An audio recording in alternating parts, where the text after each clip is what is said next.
Excellencies, distinguished guests, His Excellency Yoon Suk-yeol, President of the Republic of Korea. Please stand and welcome him with a warm round of applause.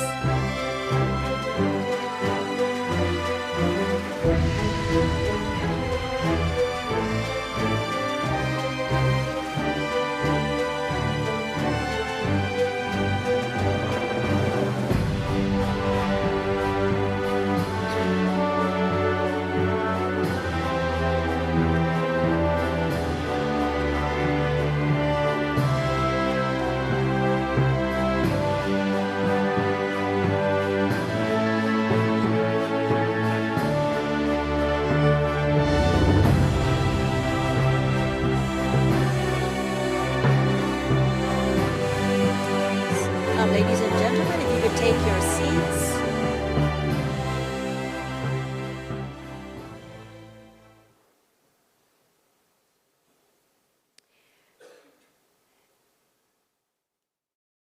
Excellencies, distinguished guests, 안녕하십니까?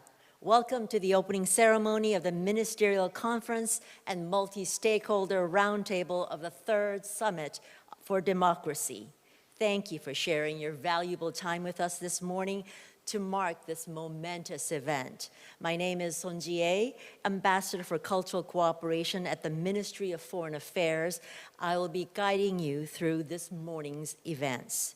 The Republic of Korea is hosting the Third Summit for Democracy, which is co-hosted by the United Kingdom, Ecuador, and the United States. With that, let us start the official opening ceremony. First, I would like to invite Korea's Minister of Foreign Affairs, Jo Tae-yeol, to give us his opening remarks. Minister Jo, please give him a warm round of applause.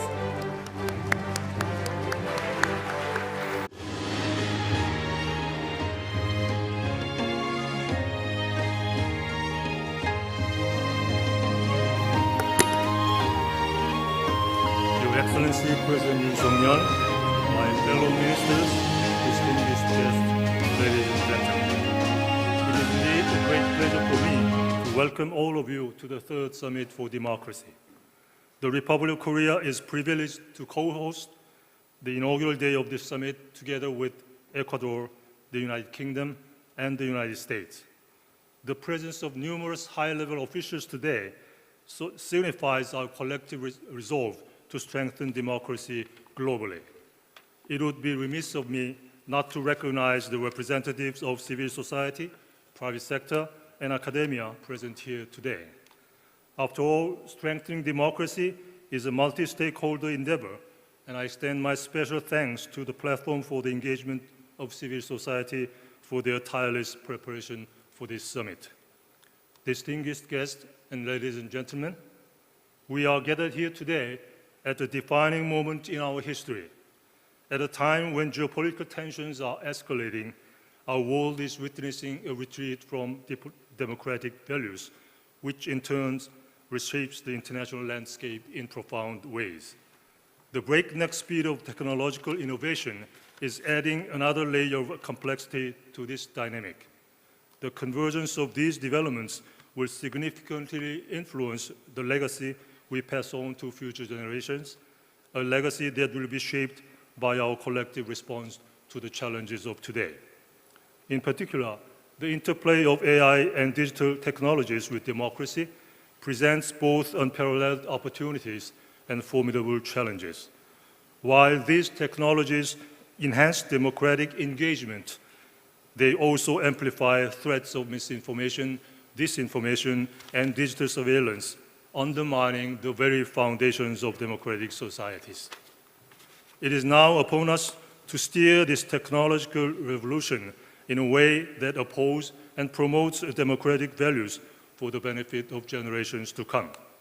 This effort calls for collaboration on an unprecedented scale, drawing together governments, international organizations, civil society, private sector, and especially our youth, the agent of change and innovation. Catalyzing such global and multi-stakeholder partnerships is precisely what this Summit for Democracy will be doing over the next 3 days. As President Yoon stated on his first day in office, Human history shows that where political freedom reigns supreme, there prosperity flourished. Peace is guaranteed when countries that value freedom and human rights come together as one. Korea's own journey is a living testament to this truth. Our story showcases the political, economic, and cultural potential that is unleashed when embracing the ideals of freedom, human rights, and the rule of law. As Korea aspires to become a global pivotal state, we are committed to standing in solidarity with the international community to safeguard and advance these values. This is why Korea has decided to host the third Summit for Democracy. I'm confident that our deliberations over the coming 3 days will harness our collective wisdom to shape a lasting democratic legacy for future generations. Thank you very much indeed.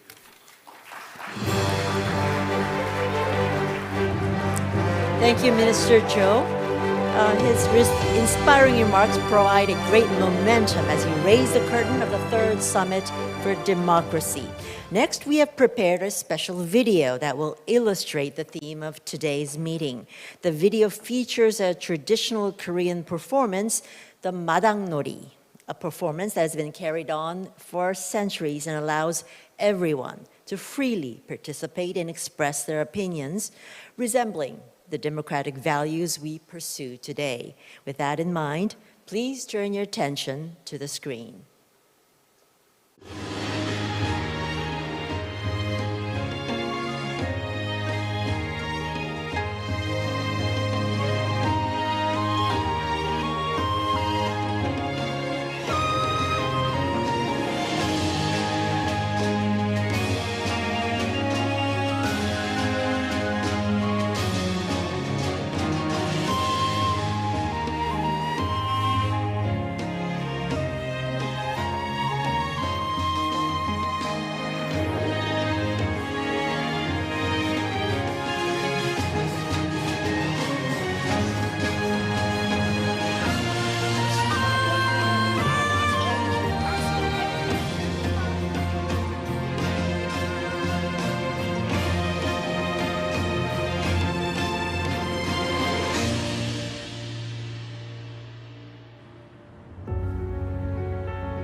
Los niños las utilizan. Those are just the changes. Knew he was such a kind.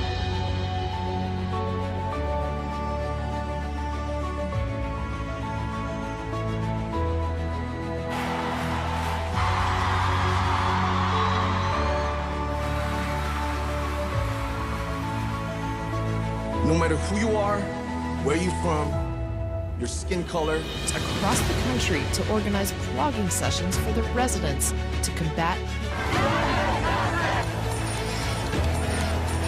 We can plan.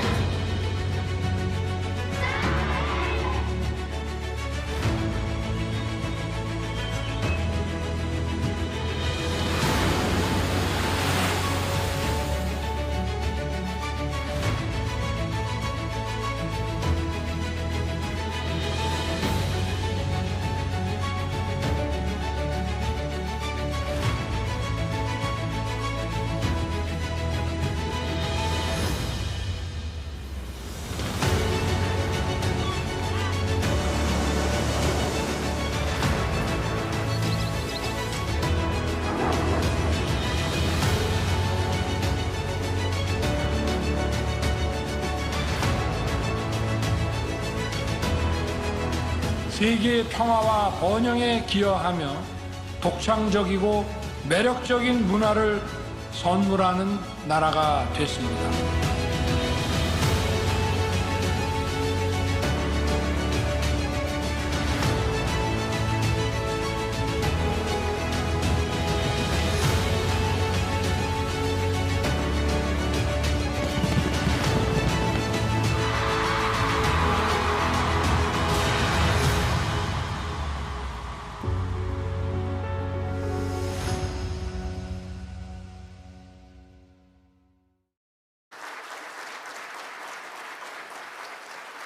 Thank you. I hope you enjoy the video and the inspiring messages it contains. We will now be hearing from the representatives of our co-host countries. First, we would like to invite Right Honorable Oliver Dowden, Deputy Prime Minister of the United Kingdom, onto the stage. Deputy Prime Minister.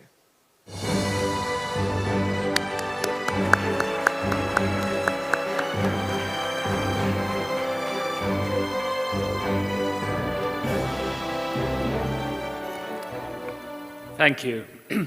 I'm proud to be here as an elected representative of the people of the United Kingdom. I speak not as an individual, but with a mandate on behalf of every citizen of my country. That is the powerful strength of democracy. Through our various systems, we are able to channel and amplify our collective voices. And through reasoned debate and ultimately elections, to come together with one voice. That is the simple principle that should not be taken for granted. It is neither universal nor inviolable.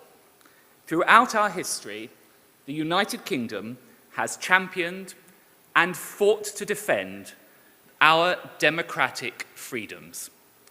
And as we meet today, once again, democracy faces threats on multiple fronts. Cyber attackers disrupting campaigns, populists embracing falsehoods, autocrats holding sham elections, and extremists promoting violence against candidates, to the extent that in the United Kingdom, we have seen 2 members of Parliament killed in recent years.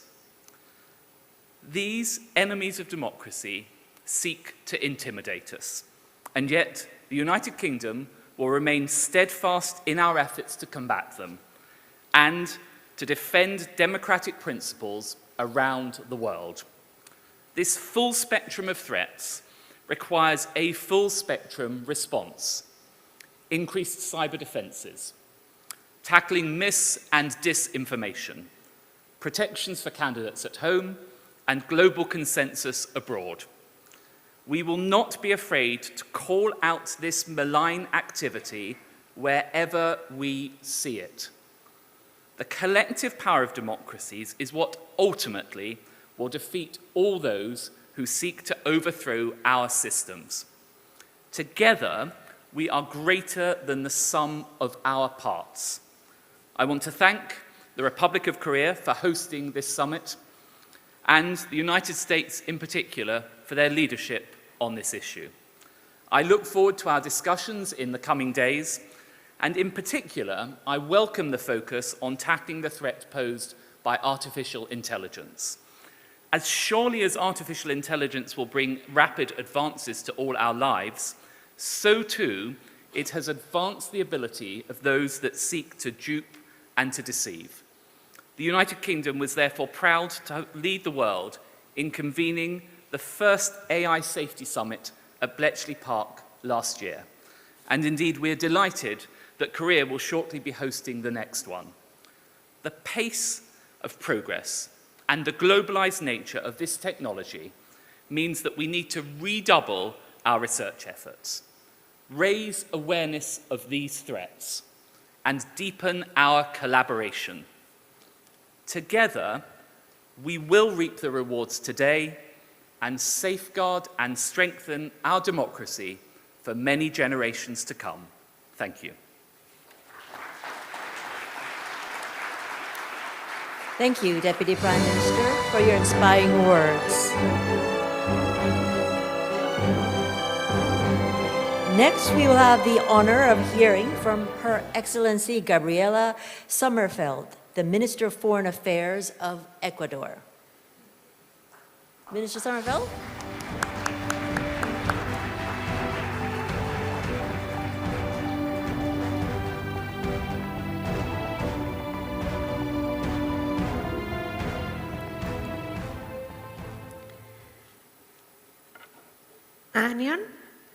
안녕하세요.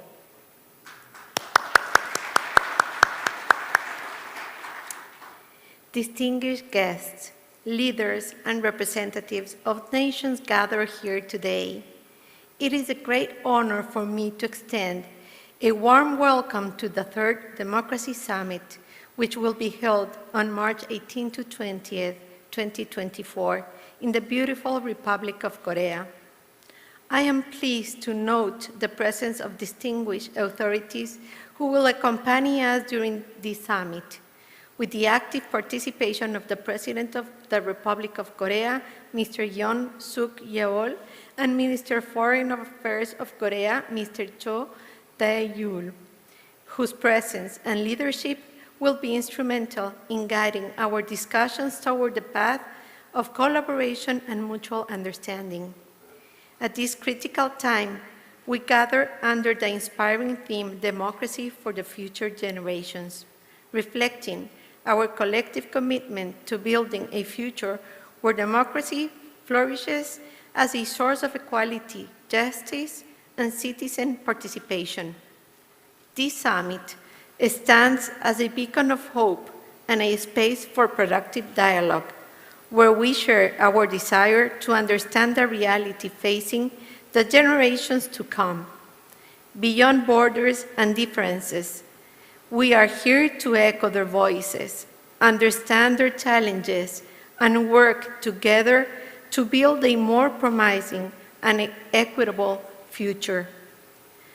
As part of this summit, we highlight the Leaders' Plenary, comprised of 3 strategic sessions, which we hope will be at the heart of our deliberations. These sessions will provide an invaluable space to explore avenues of cooperation and overcome the challenges facing democracy today.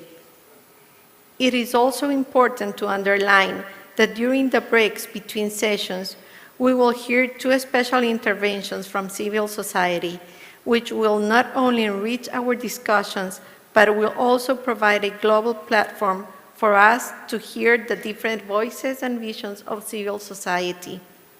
We encourage all participants to fully immerse themselves in the discussions, share their experiences and perspectives, and work together to forge solutions that advance the strengthening of democracy in our nations. On behalf of the Republic of Ecuador, and together with the Republic of Korea, we sincerely thank you for your presence and participation in this significant summit. We hope that these days could be a testimony to our shared commitment to a future where democracy is a beacon of hope for our nations. Today, 감사합니다.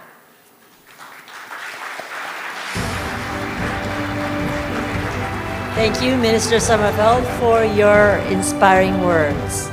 Now we would like to invite His Excellency Anthony Blinken, the Secretary of State of the United States of America, onto the podium.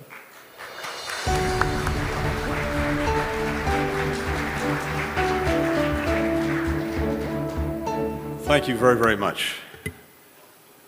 President Yoon, Prime Minister Cho, thank you for hosting this 3rd Summit for Democracy. And I hope that the extraordinary spirit of Nori that we just saw a few moments ago pervades the next 3 days, and indeed helps us carry forward from Seoul as we not only do our work here, but then continue it in the many weeks and months ahead.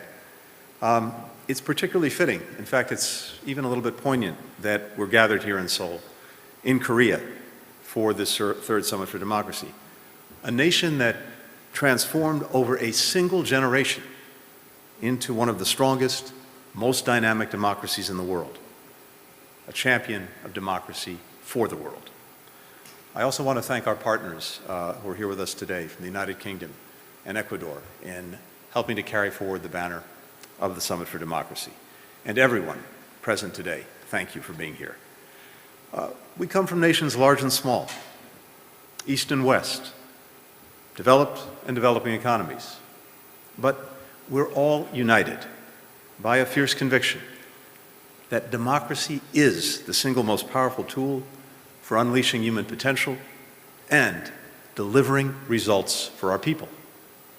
3 years ago, President Biden launched the Summit for Democracy out of a recognition that democratic governance has reached what he calls an inflection point.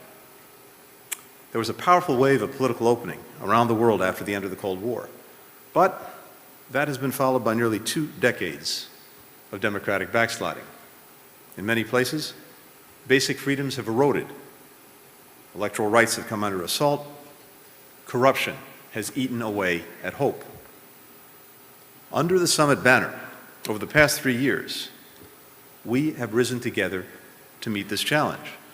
More than 100 governments from every part of the world have committed to taking concrete action to strengthen and renew democracy, both in their countries, but also working together to tackle shared threats around the world. We're fighting corruption. Bulgaria is protecting whistleblowers and increasing accountability for public prosecutors. Kenya adopted open contracting data standards for public procurement and created a public beneficial ownership register. Canada is investing millions in combating money laundering around the world. We're promoting free and fair elections.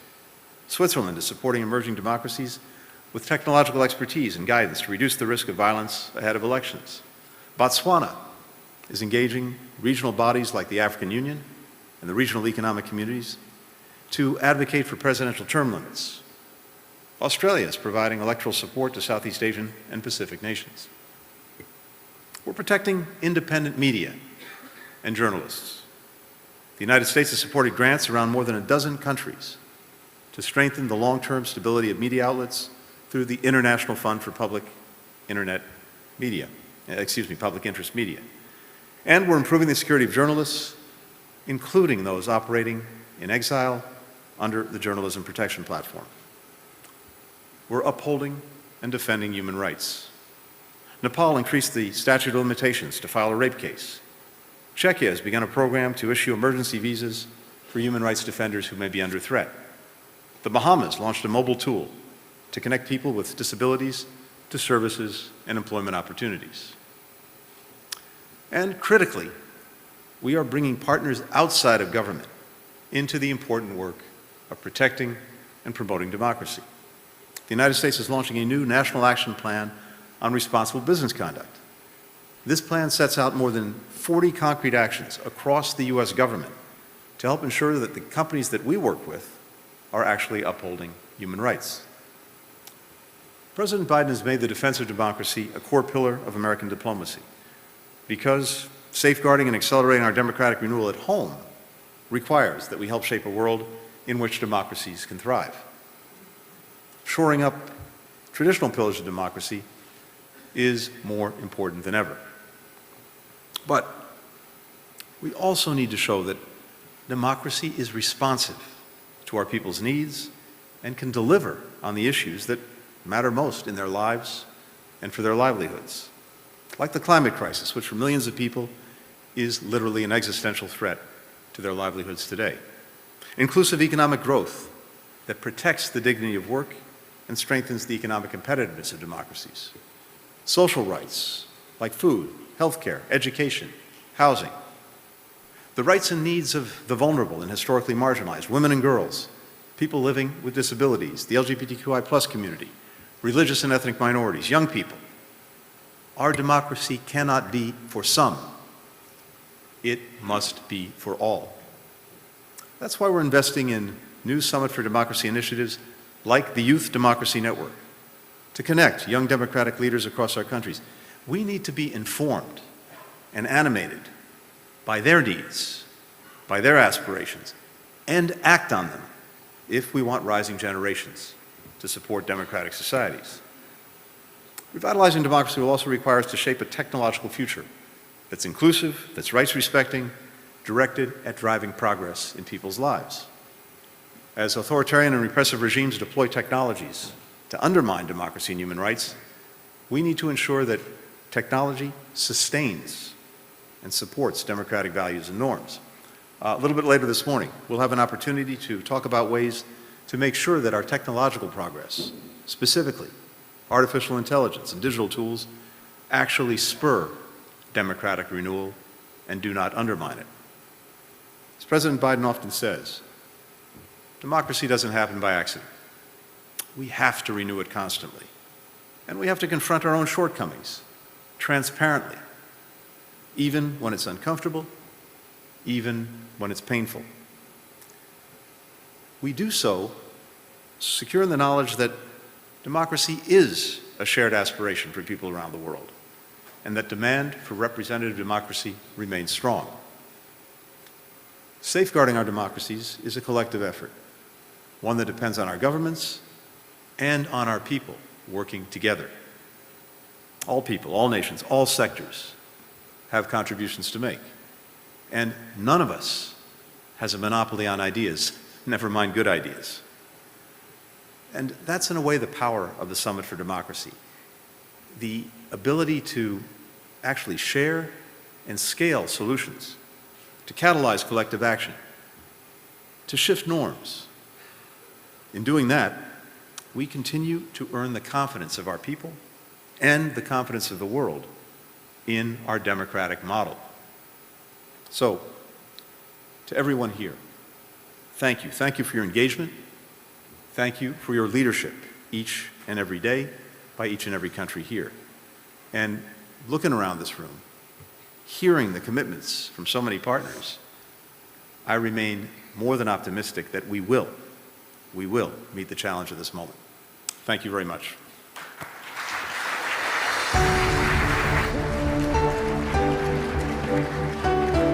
Thank you, Secretary Blinken. The primary focus of the Third Summit for Democracy is to foster democracy for future generations. We have with us hundreds of delegates, including government officials and representatives from international organizations, academia, and civil society. In the turbulent world we live in today, it is without doubt that combining our collective experiences and insights would greatly benefit efforts to preserve and foster democracy for future generations. Now, I have the pleasure of introducing His Excellency Yoon Suk-yeol, President of the Republic of Korea, as he delivers his welcoming remarks. Please welcome President Yoon with a big round of applause.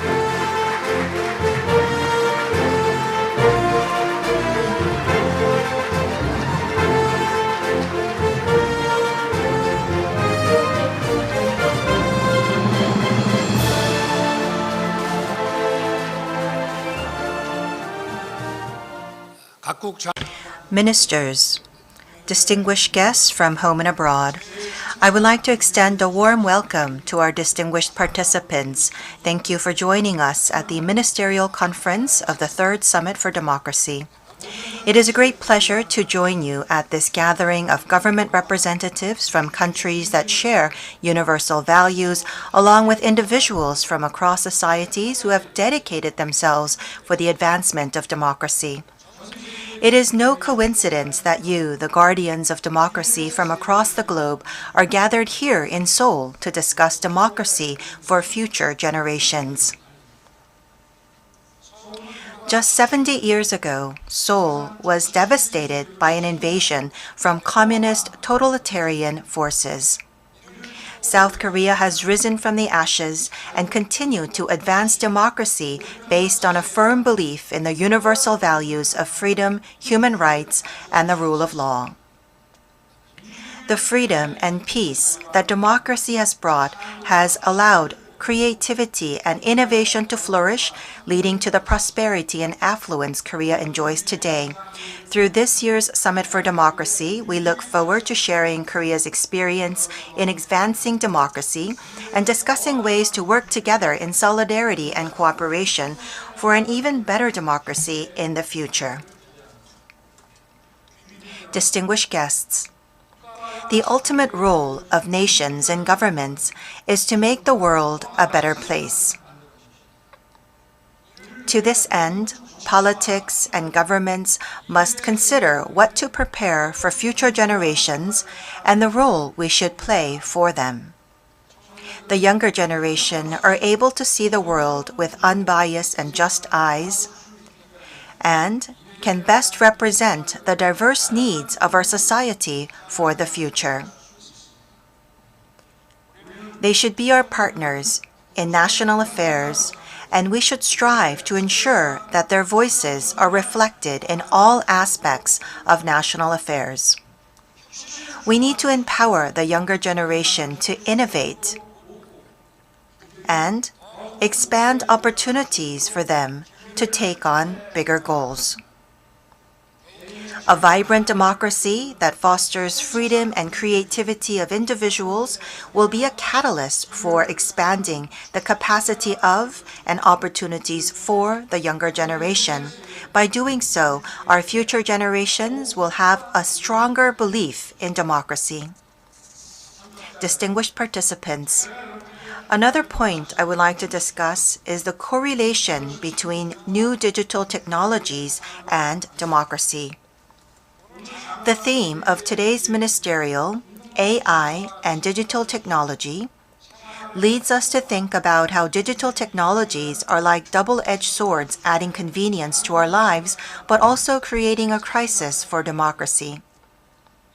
Innovations in AI and digital technologies have transcended the constraints of time and space, making the imagination that humans have only dreamt of come to life.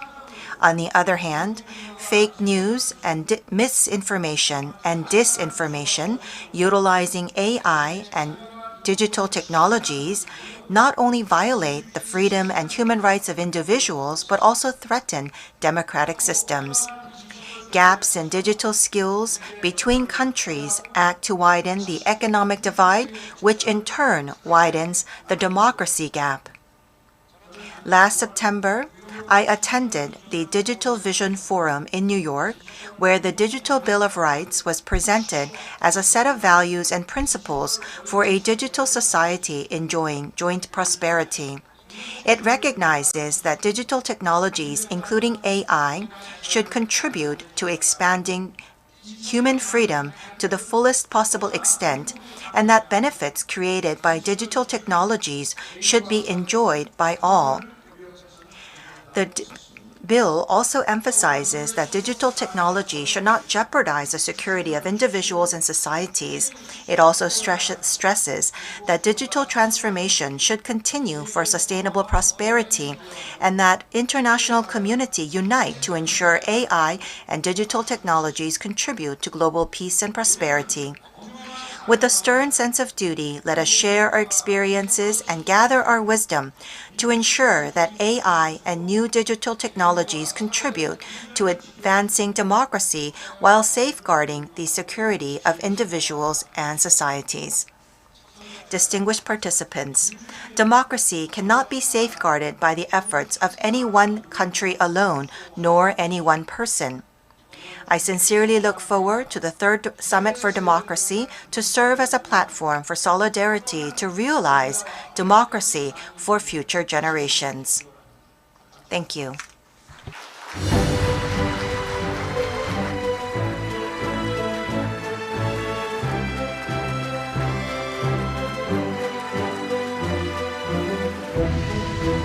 Thank you, President Yoon. President Yoon will now be leaving us shortly to attend to pressing national matters.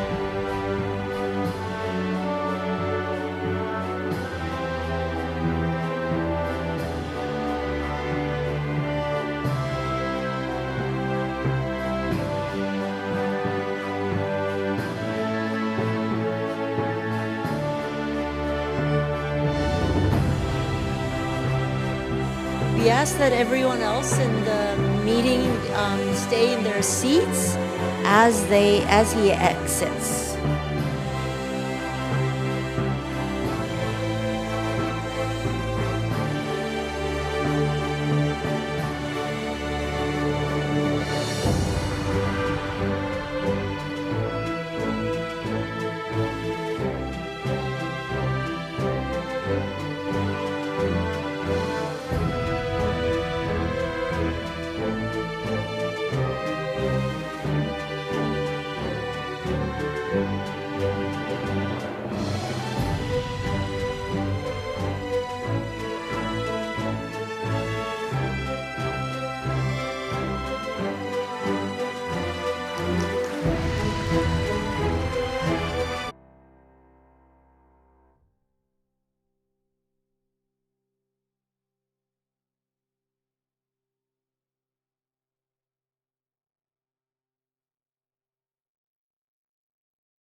for your cooperation.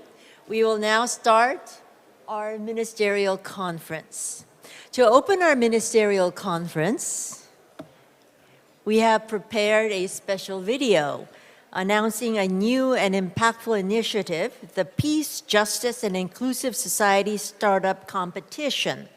It is in partnership with the Extreme Tech Challenge and the United Nations Development Program, UNDP.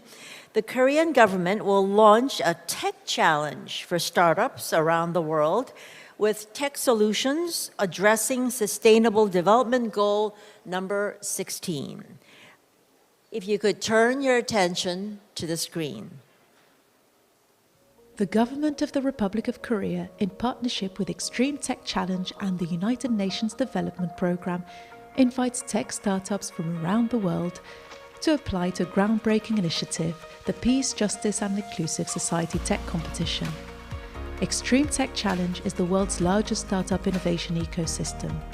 XTC identifies market-leading startups aligned with UN Sustainable Development Goals that can impact the world in a big way and provide the rocket fuel to help them scale faster. This startup competition is aligned with SDG 16, which aims to promote peaceful, just and inclusive societies. We are looking for innovations that safeguard institutions, enhance information accessibility, uphold AI ethics, ensure data protection and integrity, and promote access and equity. Startups from any country with tech solutions addressing SDG 16 are welcome to apply. The top 5 startups that advance to the finals will receive recognition, global visibility, an opportunity to pitch at a premier UN event, and access to VCs for networking, mentorship, and potential funding. These 5 finalists will live pitch on stage in a finale event. Today, many actors with the resources and technology share a passion for contributing to the SDGs. We are excited to facilitate these partnerships to ensure a promising future for our youth. We issue a resounding call to action. Be the change. Innovate for a better world. We extend an open innovation to all stakeholders, entrepreneurs, corporations, and innovators to join us in a pursuit of transformative solutions. Thank you for inviting us this very important journey. Your tech solution could be the way to unlocking a more equitable world. Be the change and apply today.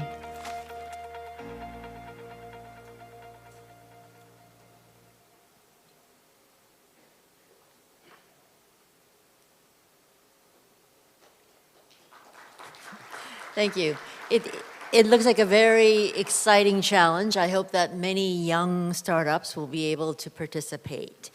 In this era of rapid digital transformation, we hope that this initiative stands as a crucial platform where ideas meet opportunities, innovations meet impact, and tech visionaries are connected with influential leaders. Now we go on to hearing the remarks from government representatives attending this ministerial conference.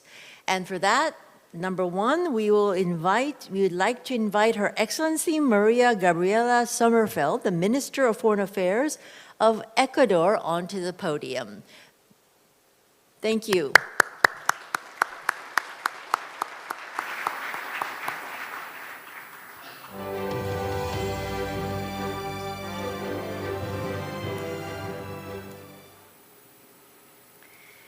Good morning, everybody.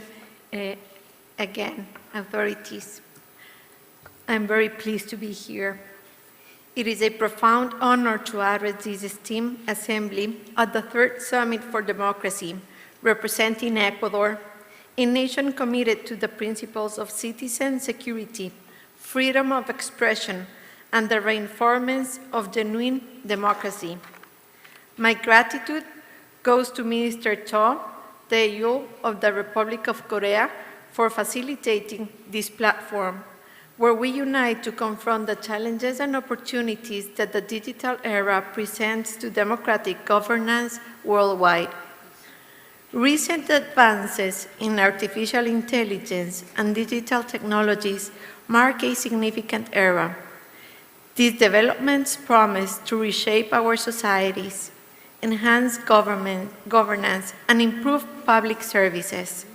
However, as Ecuador's Minister of Foreign Affairs, I face the paradox that these powerful tools, while beneficial, also pose risks to the fabric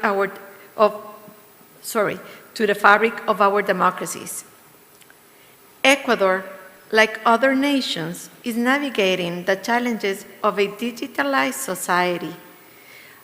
Our commitments to bolstering citizen security and protecting freedom of expression encounters obstacles from the widespread use of digital platforms.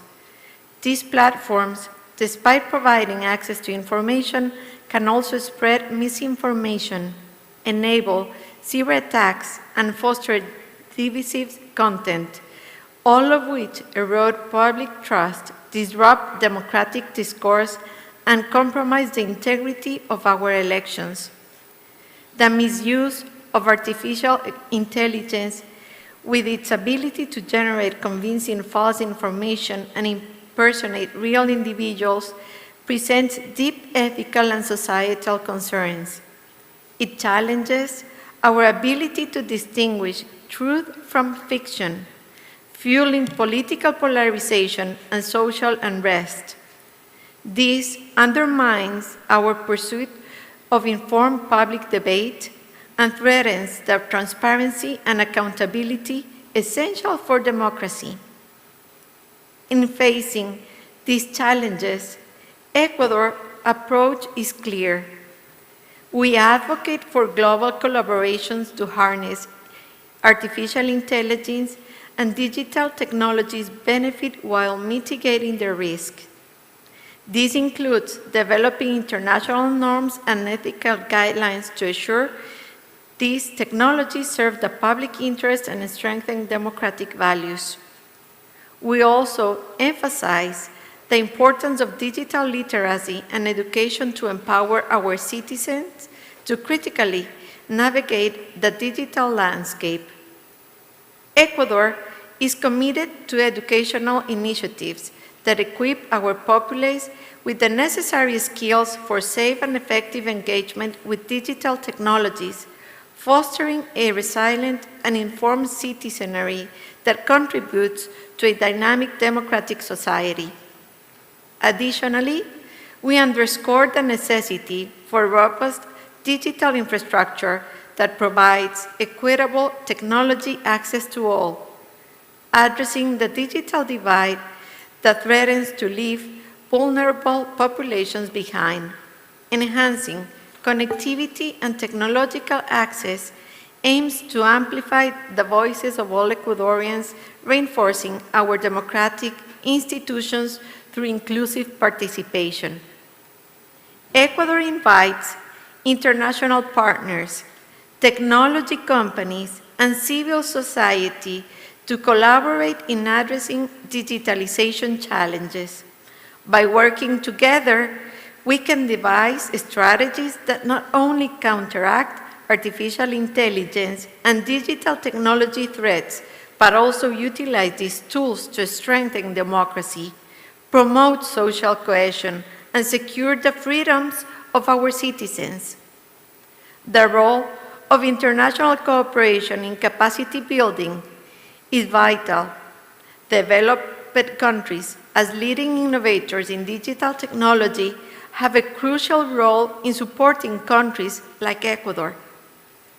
Their expertise, resources, and willingness to share technology can significantly enhance our digital resilience, governance, and infrastructure. This collective effort is crucial for crafting a balanced digital future where all nations can leverage technological advancements while persevering democratic integrity and progressing towards sustainable development.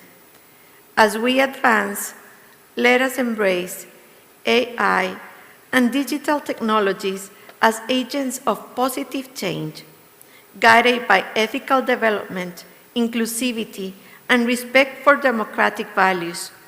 through cooperative dialogue and action, we can chart a course toward a future where technology underpins democratic and societal improvement. Thank you for your attention and dedication to these critical matters. Ecuador is eager to continue these discussions and collaborate with all of you to build a democratic, secure, and prosperous future for everyone. Thank you very much. Thank you, Minister Sommerfeld, for taking the stage again to let us know about the AI and digital policies of Ecuador. Next, we would like to welcome His Excellency Anthony Blinken, the Secretary of State of the United States of America, to address us one more time to talk about the U.S. Policy. Thank you, everyone. Thank you. And good morning again. Thank you. So I again want to thank President Yoon and Foreign Minister Cho for bringing us together to discuss what is one of the most transformational forces that's shaping our future, our world, our democracies, and that is artificial intelligence. I think it's hard to overstate the extent to which the decisions that we make as governments, as communities, as people, as enterprises, over the coming months and coming years, it's hard to overstate the impact that's going to have on many years and many decades to come when it comes to AI. We have a profound stake in ensuring that democracies can lead the world in AI innovation so that we can in turn lead the world in setting the norms, the standards, the rules by which artificial intelligence is used. That's the most effective way and the necessary way to make sure that we're reaping the technology's extraordinary opportunities, but also protecting people from harm. And you heard Gabriela allude to some of this just a few moments ago. We can see, we can feel the tremendous excitement about AI around the world, and in fact, nowhere more so than in the vast global majority countries. There's a sense that this is a tool, a means by which to genuinely accelerate progress. And we're already seeing some of that. Kenya, for example, has deployed a new AI-enabled bot that enables women and girls to access comprehensive and accurate reproductive health information. Chile developed Creamos, an AI-supported tool that encourages young people to contribute their ideas to foster social change and to advance sustainable development.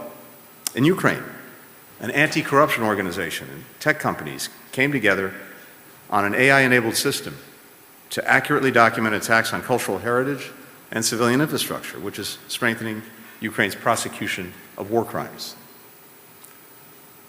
We also know that AI has tremendous power to drive development that directly improves people's lives, and in doing so, earn the confidence of our people, people around the world, in our democratic model. But here's the reality. Right now, the world is on track to achieve just 12% of the Sustainable Development Goals by 2030. So we are way behind.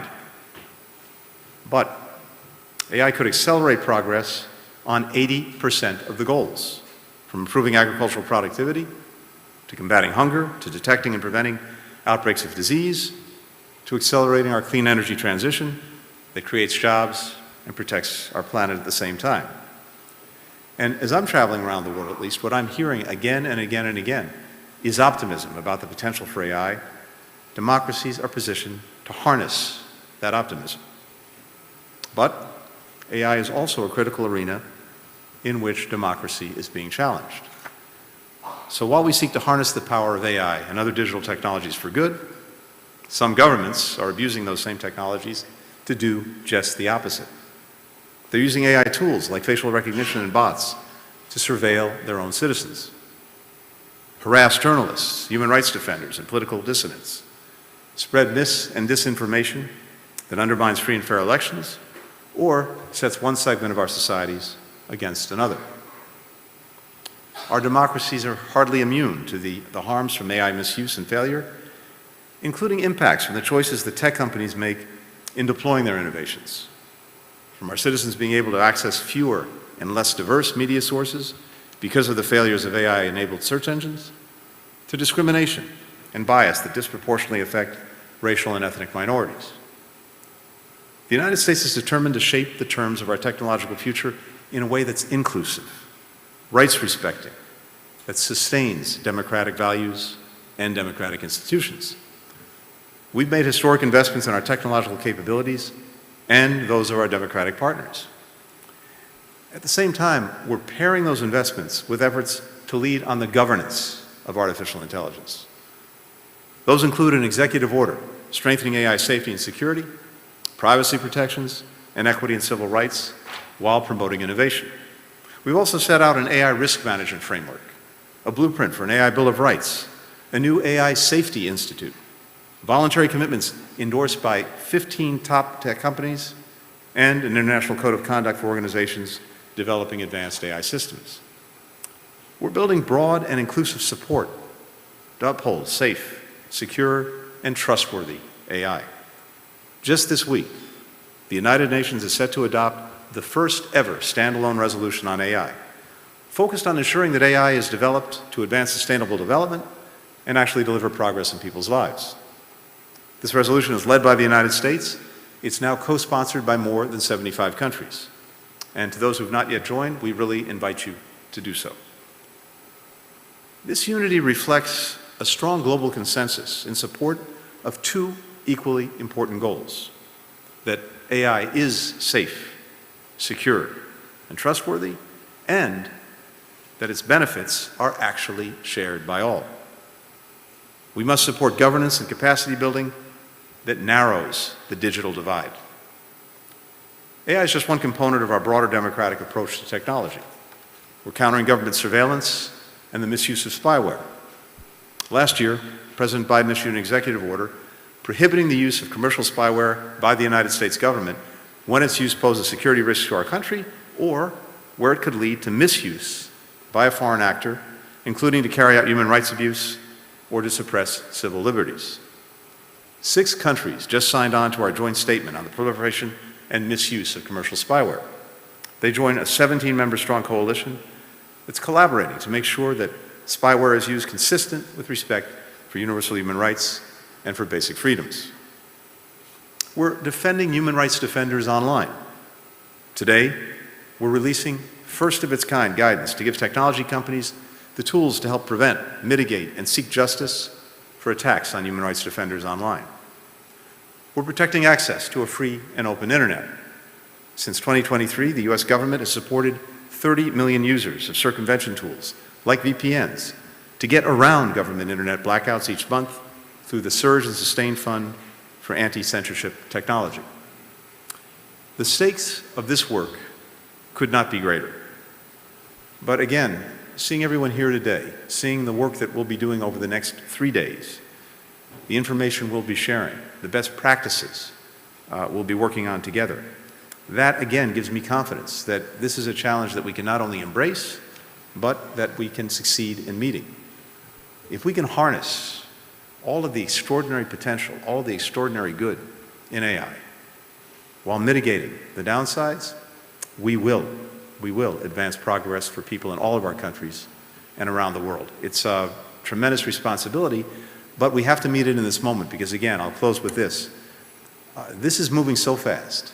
It's moving so quickly that what is decided now and in the weeks and months ahead is going to shape the future for generations to come.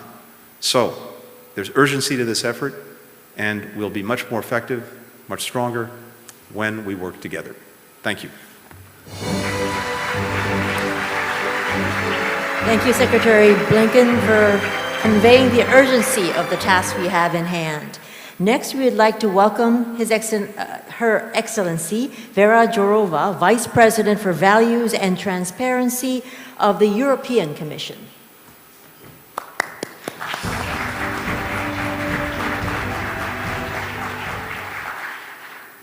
Excellencies, ministers, ladies and gentlemen, I would like to start by thanking the Republic of Korea for hosting this third democratic summit. This event is taking place during a special year for democracy. And I have to start by mentioning the country in Europe which chose the democratic path. And this desire has been aggressively broken by Russia. I have to start by speaking about Ukraine. Because first, 2024 should mark the victory of democratic Ukraine against the Russian autocratic aggressor. We should all do our best to decisively help Ukraine for as long as it takes and until victory is reached. Because this is about the defense of our democratic values and about our own security. Second comment regarding this year, 2024, is that we all know this is a super election year. More than 50 countries that are home to half of the world's population are due to hold elections this year. In the European Union, we also have elections. Many important elections in our member states, but also the elections to the European Parliament already coming now in June. And we do not want to underestimate preparations for the elections and do everything to guarantee that the elections in the EU will remain free and fair. But we see new threats which tell us that to organize free and fair elections is not business as usual as it used to be, because we see at least three main threats. The first is very probable appearance of cyber attacks. The second, almost sure, foreign interference and manipulation. And the third, the appearance of disinformation and artificial intelligence being used in the electoral campaigns. We should not be naive about foreign interference and disinformation campaigns, especially of the Kremlin, but also some other foreign actors. And we see how artificial intelligence, including deep fakes, can be used today to amplify disinformation. I call it disinformation on steroids. Any initiatives for international cooperation in this regard are certainly welcomed, and Mr. Blinken just mentioned some of them.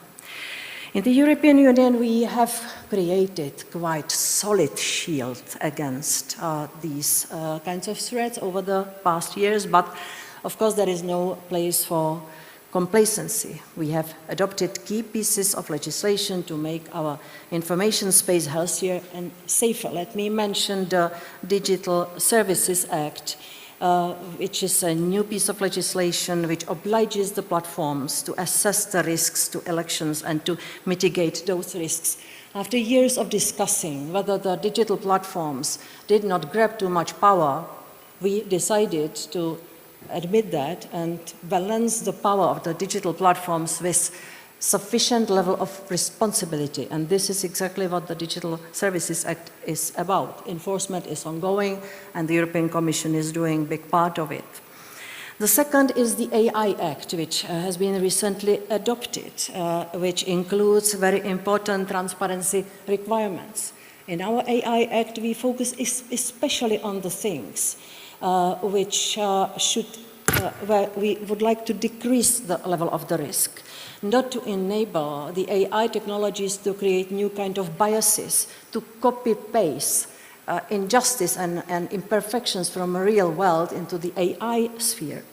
Also to stop the trend of digital divide and creation of digital crowd.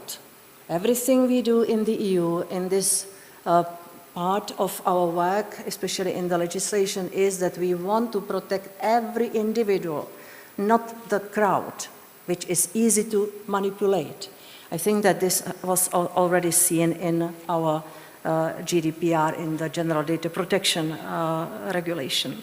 We also have the newly adopted Media Freedom Act, which seeks to protect journalists and the independence of the media, because independent media are essential to democracy. They are in the front line to check facts and inform voters.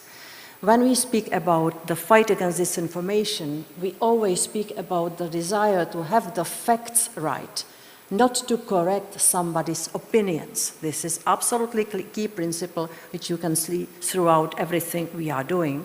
That's why also you can see it in the Code of Practice Against Disinformation, which is a very broad exercise where we invite not only digital platforms, but also media, civil society organizations, researchers. We want the whole of society approach, where we will see that the facts can be delivered, that the facts exist, and that the facts can be used by our citizens to take free decisions.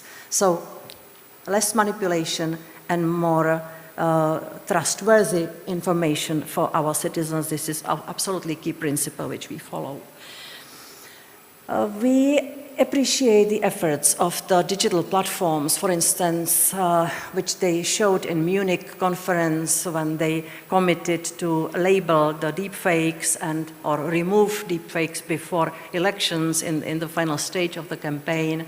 And I also sent very strong pledges to our political actors, to the political parties in the European member states, with a very clear message: could you please refrain and resist the usage of hidden manipulation, deepfakes, and the methods which could deprive our European voters of the autonomous and well-informed choice. This is absolutely important that we all work together. And also on international fora, I will now come back for a while to artificial intelligence saga, because we achieved quite big progress within G7. We have the code of conduct for the technologists, the list of principles which should be respected by all the actors.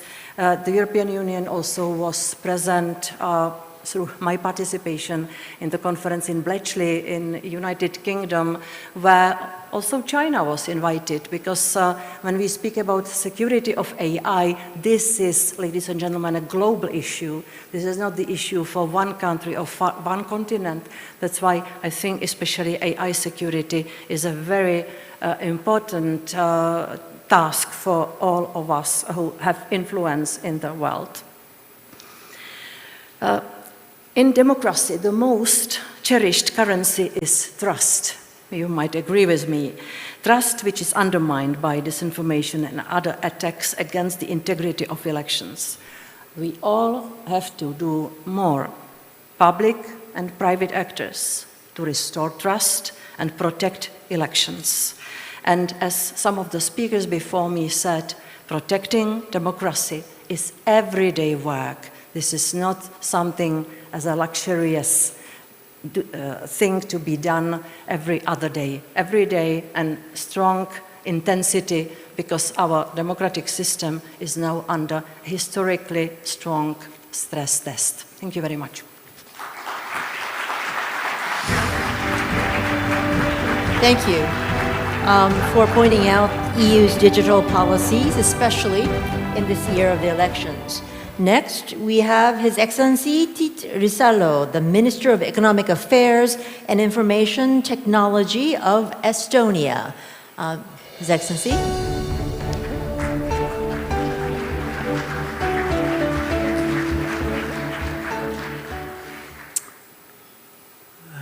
Tere hommikust!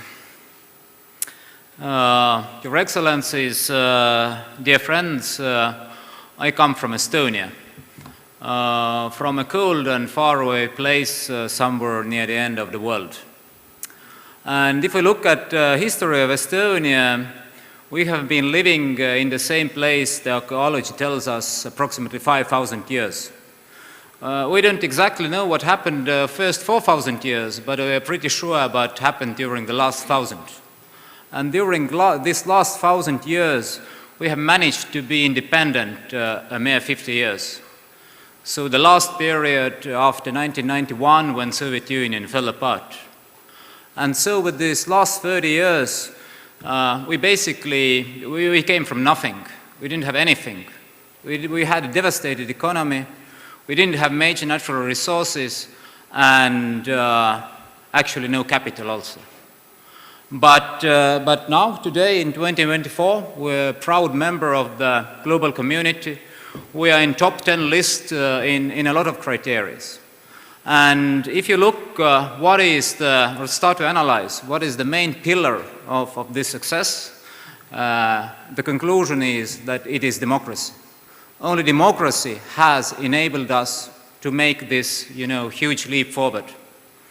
So, but how can we advance this vital instrument? Last OECD Global Trust Survey asks, what are drivers of trust in society? And overwhelmingly, the answer is globally that people are satisfied with if people are satisfied with public services, they trust governments. And only after that, other components come. For example, the fairness of elections or capacity to tackle pandemics is not that important for our societies, although they are important, of course. So what is the conclusion? For democracy to thrive, we need to build trusted public services. And as we have demonstrated in Estonia, this is possible, in spite of having limited resources available. Here, digitalization is a great equalizer to narrow the digital divide. And the technological progress is not stopping. Scientists and engineers have created new wonderful tools for us to use. New interfaces between the man and the machine, called AI or LLM, that give us new powerful tools to put information and data into service of mankind if we do it right.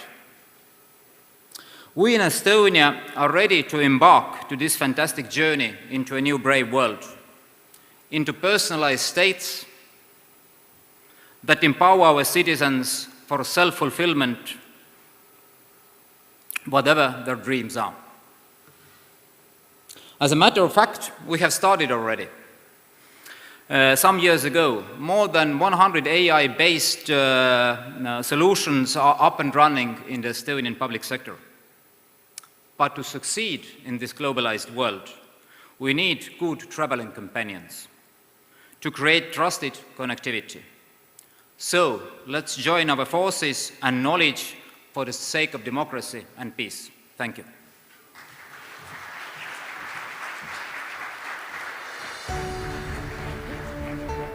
Thank you for introducing us to Estonia's relationship with democracy. Next, we have the Honorable Dr. Mamadou Tangara, the Minister of Foreign Affairs, International Cooperation, and Gambians Abroad of Gambia. Dr. Tangara, could we invite you onto the stage?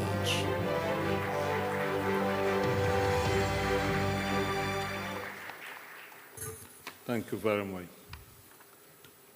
Your Excellencies, ladies and gentlemen, distinguished colleagues, distinguished participants, it is with immense pleasure that I express my sincere gratitude to my dear friend and colleague, His Excellency Mr. Cho Tae-yul, Minister of Foreign Affairs of the Republic of Korea, and the government of the people of the Republic of Korea for the hospitality accorded to my delegation and for the opportunity to participate in this very important meeting with a view to sharing perspectives that will contribute to our collective efforts in not only addressing threats of artificial intelligence to democratic processes, but also to exchange views that recognize digital rights while preserving our shared norms and values of democracy. Excellencies, distinguished participants, adapting to new technologies present risk and menaces coming from malign actors that have access to sophisticated platforms to propagate information detrimental to our already consolidated democratic gains and growth. These increasing threats of malicious information spreading through poorly regulated platforms have generated profound discord amongst different communities. We continue to contribute to the erosion of positive public perception of the existing democratic institutions. The Gambia supports the strengthening of common positions in addressing complex challenges of new technologies, In its capacity as the chair of the African Union Peace and Security Council, in August 2022, the Gambia chaired a session on emerging technologies and new media, impact on democratic governance, peace, and security in Africa. Under the leadership of the Gambia, the PSC called for concerted efforts with the private sector actors to mitigate the threats posed by new technologies on democracy, peace, and security, and to ensure that Africa is not left behind in the fourth industrial revolution. Excellencies, distinguished ladies and gentlemen, this meeting that brings together experts and policymakers from diverse walks of life, academia, the private sector, government, and international organizations offers a unique opportunity for an all-inclusive and respectful outcome aimed at guiding best practices for the future application of AI and democratic principles. In recognizing our collective interests in the fast-growing world of AI digital technology and the much-needed protection for democracy, calls for cooperation and collaboration among states and states' public and private institutions in order to avoid menaces that are determined to undermine the security of our democratic processes. To achieve cooperation and collaboration as a developing state with less sophisticated infrastructure, capacity, and resource required to collectively fight to end all AI menaces to democracy and respecting the rights of all, we suggest the following 4 important points that developed states must consider with readiness to join efforts with developing countries. 1, build strong public AI digital infrastructure that is resilient to counterbalance corporate AI digital infrastructure, as well as stronger democratic institutions to serve as oversight bodies to all AI digital infrastructures. 2, build a digital economy for the developing states to fulfill the promise of leaving no one behind. 3, build networks for continued cooperation and collaboration between states, public democratic institutions, and private institutions cooperation specialized in developing AI. 4, provide the requisite capacity training for developing states to resist the persistent AI existential menace to democratic processes around the world. And 5, share data in order to deter threats as well as effectively manage and strengthen democratic institutions to better monitor and regulate corporate AI. To conclude, Excellencies, ladies and gentlemen, allow me to renew my sincere gratitude to Minister Cho Tae-yul and the government of the Republic of Korea for your leadership in our collective efforts to build better cooperation and collaboration between states and relevant public and private institutions with a view to respecting and protecting all rights. It will be remiss of me to leave this stage without expressing and conveying the gratitude of the people of the Gambia for the crucial role that you play in New York as chair of the Peace Building Commission to make sure that the verdict of the people stands in our 2016 elections and make sure that we manage and fulfill the aspiration of our people. We are forever grateful for the support of the people of Korea, of the government, and yourself, Minister Cho. You can count on the Gambia committed partnership as we look forward to an initiative that is solution-driven to counter digital threats to democratic processes, artificial intelligence, and emerging technologies while respecting and promoting rights for innovation as well as upholding online freedom. Thank you.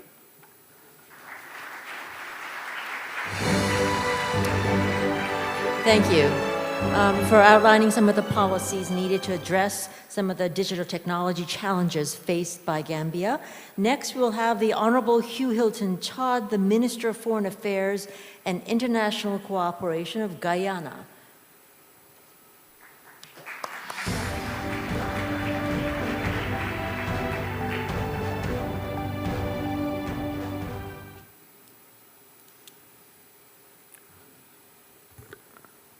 Excellencies, Ladies and gentlemen, as we stand at the nexus of technological advancement and democratic governance, it becomes critical to contemplate the ramifications of artificial intelligence and digital technology on our democratic societies.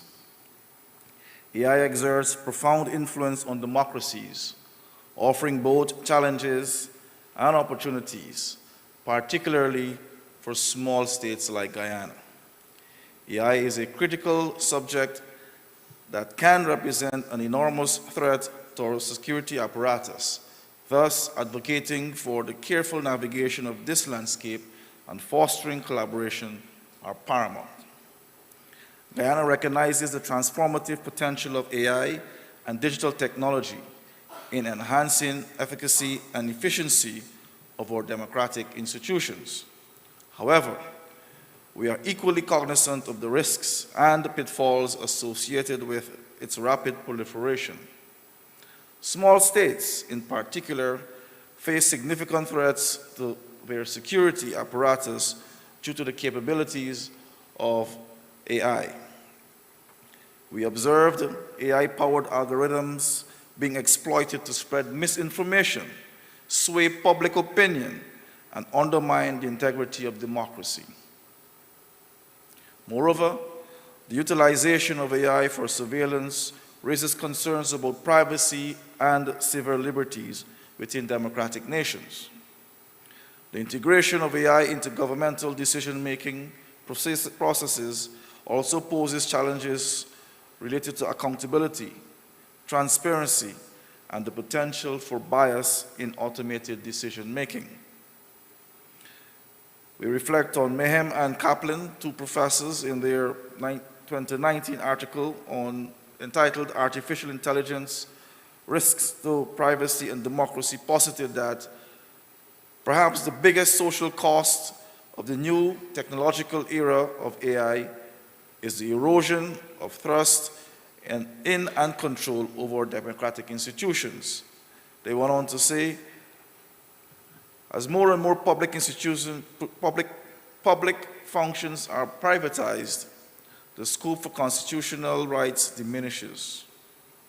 Further, relegating these functions to artificial intelligence allows for hidden decision-making, immune from public scrutiny and control. I briefly turn to Professor Wanhir, the Chair of Political Science, University of Bamberg, Germany, in his article entitled Artificial Intelligence and Democracy, a Conceptual Framework, 2023, where he outlined 4 priority areas. 1, at the individual level, AI impacts the conditions of self-rule and people's opportunities exercise same. 2, at the group level, AI impacts equality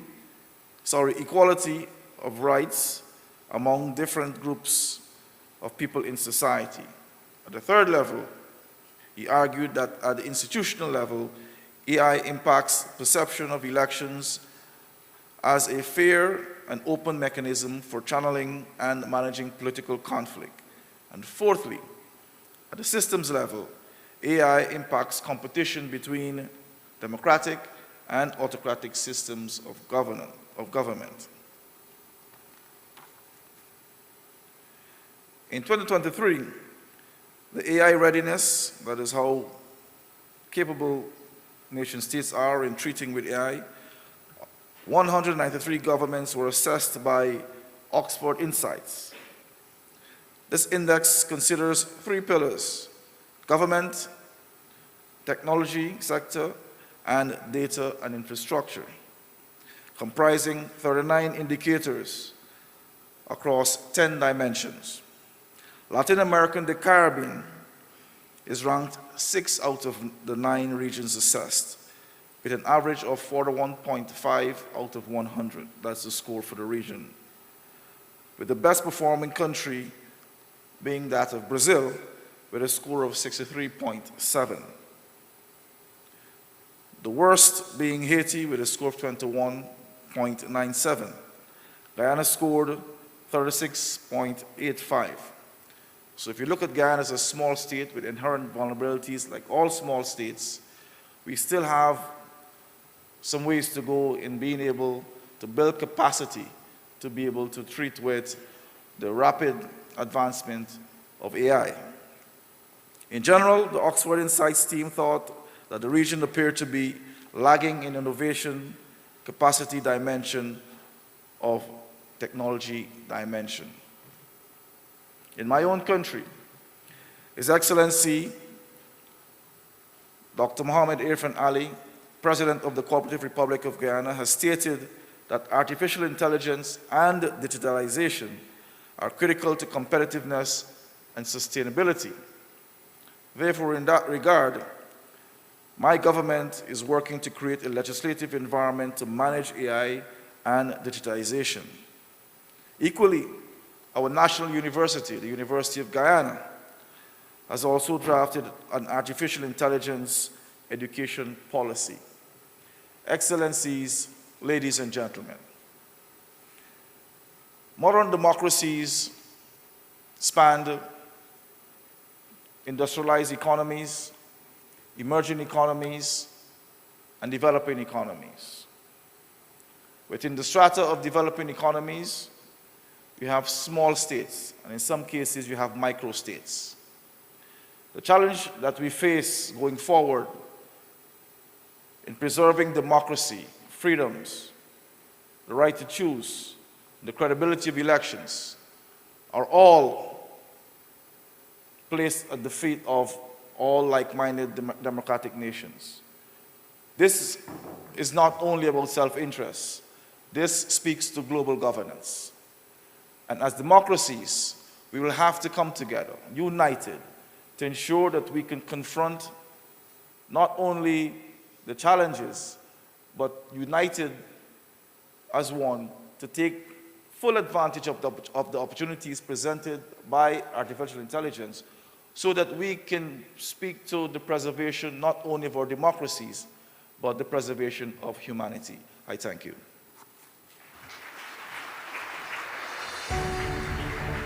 Thank you for pointing out the AI challenges of a small democracy such as Guyana. Now we go to the opposite side of the spectrum in terms of hearing from one of the biggest democracies in the world, Indonesia. We'd like to invite Her Excellency Retno LP Malsudi, the Minister of Foreign Affairs of Indonesia, onto the podium. Thank you.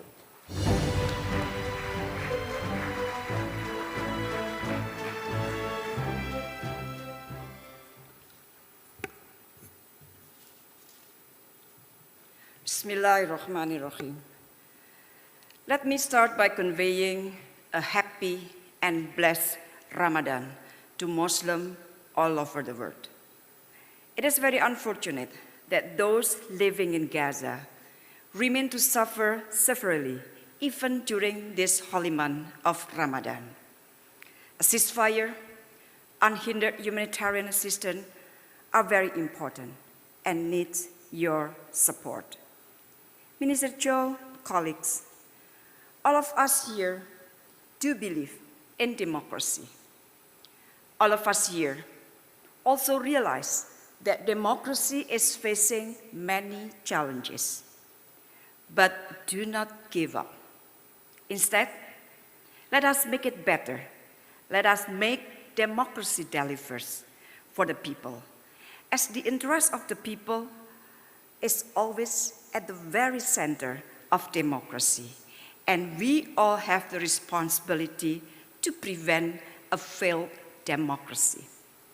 Colleagues, both democracy and digital technology is transformative, both change the way we make important decisions, especially effort to enhance inclusivity.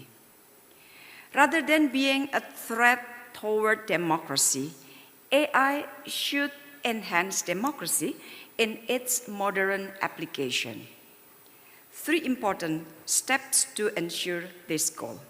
First, promoting a democratic global digital governance. transformative technologies such as AI must be navigated by and for the interests of the many. The path toward global digital governance must be free, open, secure, unfragmented, and inclusive. And Indonesia have introduced regulation on AI ethics, both at national level as well as within ASEAN level. Second, closing the global digital divide. Technologies such as AI must be treated as global public goods. However, there is no one-size-fits-all. While upholding human rights, countries must also be able to get easy, fair, and equitable digital access. And the voice of the developing countries, developing world, must become an essential part in the ensemble of global digital development. And Indonesia actively takes part in global digital compact negotiation and other avenues in the UN and international forum. And third, this is very important to ensure collective risk management or risk mitigation. AI can be a double-edged sword. I think the previous speaker also mentioned about it. While AI is a tool for democracy, could be used as a tool of democracy, it can also be a tool for manipulation and disinformation. So therefore, we must join hands to nurture digital literacy, as well as innovation against fake, manipulated news and misuses of AI, including in countering cyber attacks. Colleagues, the nexus between democracy and technology should only be a force for good. I would like to repeat it. Should only be a force for good. And it is our job to ensure this goal. I thank you very much. Thank you, Minister, for pointing out some of the aspects of the digital global governance that we are seeking.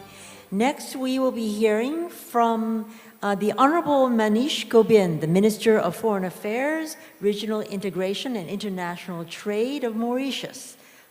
Minister, invite you onto the stage.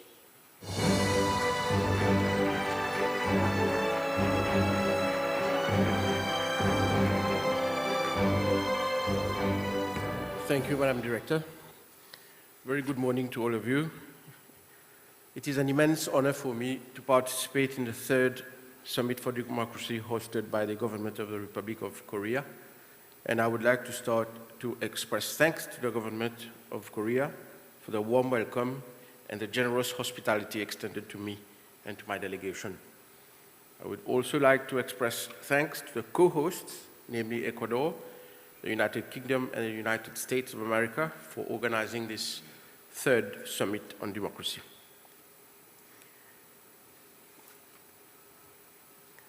Excellencies, the theme of our meeting is of utmost relevance, given that the forceful emergence of artificial intelligence within our societies and at the forefront of the international agenda. We should reckon with artificial intelligence as a force which has the potential to transform our societies, both in positive or in a negative way. AI has, on the one hand, the potential to promote prosperity, bridge existing divides, and mitigate effects of climate change. It can also pose an existential threat to developing countries, and in particular, small island developing states like Mauritius. AI is the latest instrument with the potential to bring promises of prosperity to those living in the margins, but on the other hand, can have negative impacts on our societies. For the purposes of my remarks today, I will limit myself to the political field. It is a matter of fact that AI has gained pervasive presence in our societies. Its increasing dominance cannot and should not be underestimated. AI is present in multiple aspects of the political spectrum. The use of AI can both protect and repress citizens. It can strengthen, yet pervert democracy. It is alarming that social media platforms have a pervasive influence, as well as positive influence, depending on the use being made of social media platforms. 2024 is indeed an election year in more than 70 countries. It will be remembered as an election year. We might even call it Super 2024. It is therefore important to observe the role of generative artificial intelligence tools in this special 2024 election year. We can easily imagine the devastating effects on elections by the use of generative AI tools. In fact, it poses an existential threat to the very foundations of our democracy. If we look at election as being a decision-making process, the decision-making process of people, and if we look at the very principle of fairness of election, as we regularly say, free and fair elections, if we have to insist on the fairness of an election, we should keep in check the use of artificial intelligence on the influence of the fairness of an election, because AI can be used to influence through misinformation or disinformation that decision-making process of people on a particular day, namely on the day of elections. Excellencies, we should recognize digital technology and artificial intelligence has influence on people both at individual level but also at group level. And therefore, we call for the international community to reinforce its efforts to come up with a new global architecture in the domain of artificial intelligence. The journey towards achieving this collective momentum involves the harmonization of international laws, regulations, and best practices. We support the AI Bill of Rights pledged by big tech companies in the United States to adopt shared standards for AI safety. With the developed countries leading on policy discussions and strategies, we support different initiatives by the G7 and the OECD, as well as the European Union for shared norms on AI governance, as well as the initiative of UNESCO on the ethics of AI. In the same vein, we look forward to working together with the African Union in furthering the objectives of the African Union Continental Strategy on Artificial Intelligence. At the domestic level, Mauritius adopted its AI strategy in 2018 for the emergence of a local ecosystem to foster innovation. For the 2023 Oxford Insights on AI Readiness, Mauritius leads the African region, followed by South Africa, Rwanda, Senegal, and Benin. Excellencies, through its proper application, we believe artificial intelligence can undoubtedly pave the way for the betterment of good governance in the spirit of strong democratic values. Mauritius, thus, aligns itself to innovative legislation, including the GDPR, the General Data Protection Regulation for Privacy Standards, and the ITU Connect 2030 Agenda for Digital Inclusion.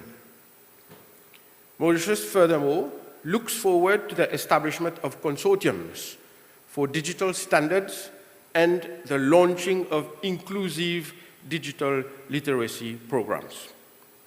Mauritius also attaches utmost importance to international regulatory harmonization and best practices in digital services to foster international cooperation in various fields such as e-commerce and open government partnership. Mauritius is convinced that the future of good governance lies not only in the midst of digital technologies and artificial intelligence, but most importantly, in the sound and ethical application of those technologies to prevent misuse, distortion of data, and disinformation. I thank you very much for your kind attention.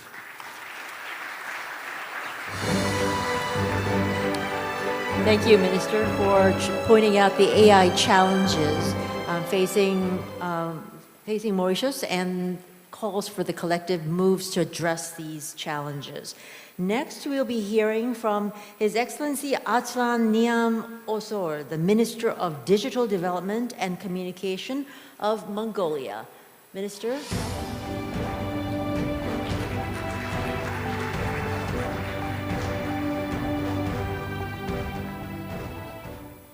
Ladies and gentlemen, the honorable ministers, excellencies, I would like to express my appreciation to Mr.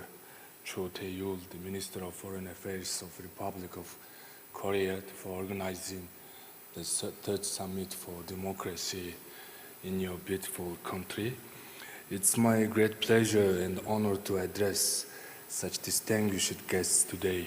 I'm proudly representing my country, once praised as an oasis of democracy by then U.S. Secretary of State, His Excellency John Kerry. We are living in a digital era where digital technology and AI have already become integral components of our daily lives, profoundly intertwining with our work efficiency and productivity. The governments around the world have been embracing digital technology to keep up to date with innovative trends that are blurring the gap between the physical and digital world, creating new opportunities for development. This emerging digital development has also had a profound impact on democratic systems, creating new phases of democratic practice and strengthening people's belief in democracy. Mongolia, too, has prioritized digital technology as one of the main tools to strengthen democracy and aims to intensify its digital transition and become a digital nation with technology-based, citizen-centered public service, ensuring human rights, justice, and eliminating corruption. In pursuit of this goal, we have placed particular emphasis on intensifying e-development, establishing the necessary urban infrastructure, and enhancing internet accessibility, and creating favorable legal environment for advancing digital transition, and building a digital inclusive society. In 2021, Mongolia has adopted a set of laws to support transparency of public information, protection of personal information, and use of digital signatures and the cybersecurity as well. The development of the e-Mongolia digital platform for public service and the digitization of more than 1,100 services from 86 government organizations stands as a tangible outcome of digital transition, providing support to entrepreneurs and citizens. Today, over 80% of the country's adult population is getting public service through that integrated platform. In intensifying the digital transition, Mongolia places specific emphasis on supporting the private sector, entrepreneurs, and wealth creators. The digital platforms named e-business and Mongolia are the result of our efforts directed towards improving the business environment, simplifying the government service, reducing bureaucracy, and saving time. Excellency, the ministers and distinguished delegates, today I would like to share one of our best practices where technology promotes inclusivity and social integration, especially involvement of the younger generation. The government of Mongolia launched the very first integrated transparency platform based on artificial intelligence, the named GLASS, to build smart, digital and open governance without bureaucracy and free of corruption. The platform enabled information on capital expenditure, performance and funded projects, special funds of the government. The platform has been accessed more than 13 million times and has raised several nationwide discussions, particularly on the expenditure of the government funds. The following strong public criticism, around 92 million Mongolian currency, which equals to over 27 million USD of the loans, was paid back. And this is a clear example of Mongolian people using technological advancement to have their voice meaningfully reflected. We are proud that the Mongolian government's efforts and achievements towards building a digital society have been appraised globally. We have moved up by 18 positions on the UN e-government development index. They received honorable mention from the Open Government Partnership. And finally, we received the prestigious award, Global Government Excellence Award from the World Government Summit in Dubai last month. Excellencies, the Mongolia, as a country aspiring to become a digital nation, cannot leave behind the emerging development of space research and space technology. The preparations have already been started to build the very first national satellite by the year of 2027.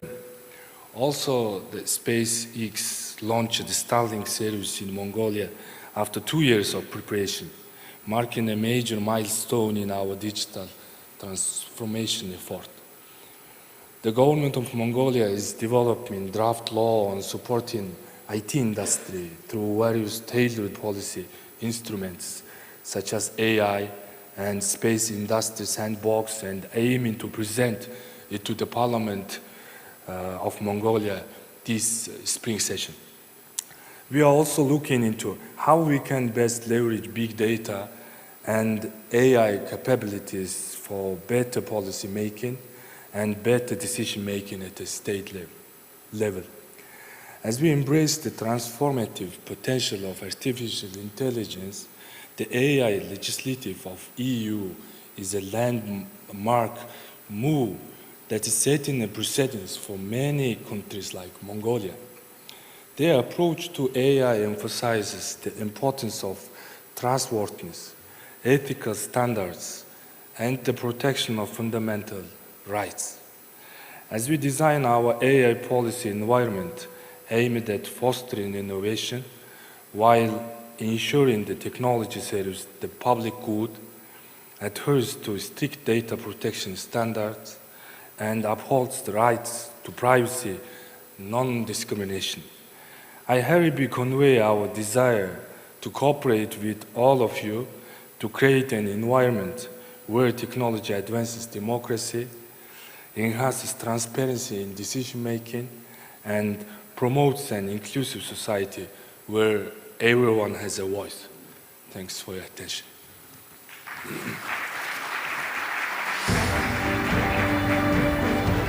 Thank you, Minister, for introducing Mongolia's example of harnessing digital technology to advance democracy. Next, we will hear from Her Excellency Ana Komoana, the Minister of State Administration and Public Service of Mozambique. Minister, could we invite you onto the stage? Why don't we welcome with a warm round of applause.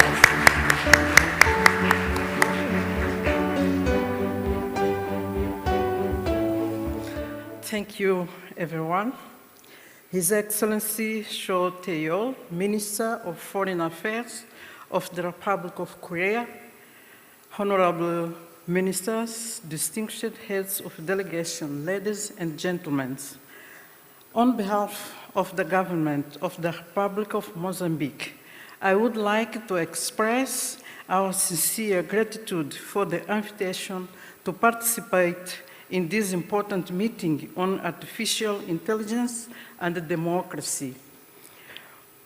And we also thank you for the warmest hospitality accorded to my delegation since our arrival in Korea, particularly in this beautiful city of Seoul.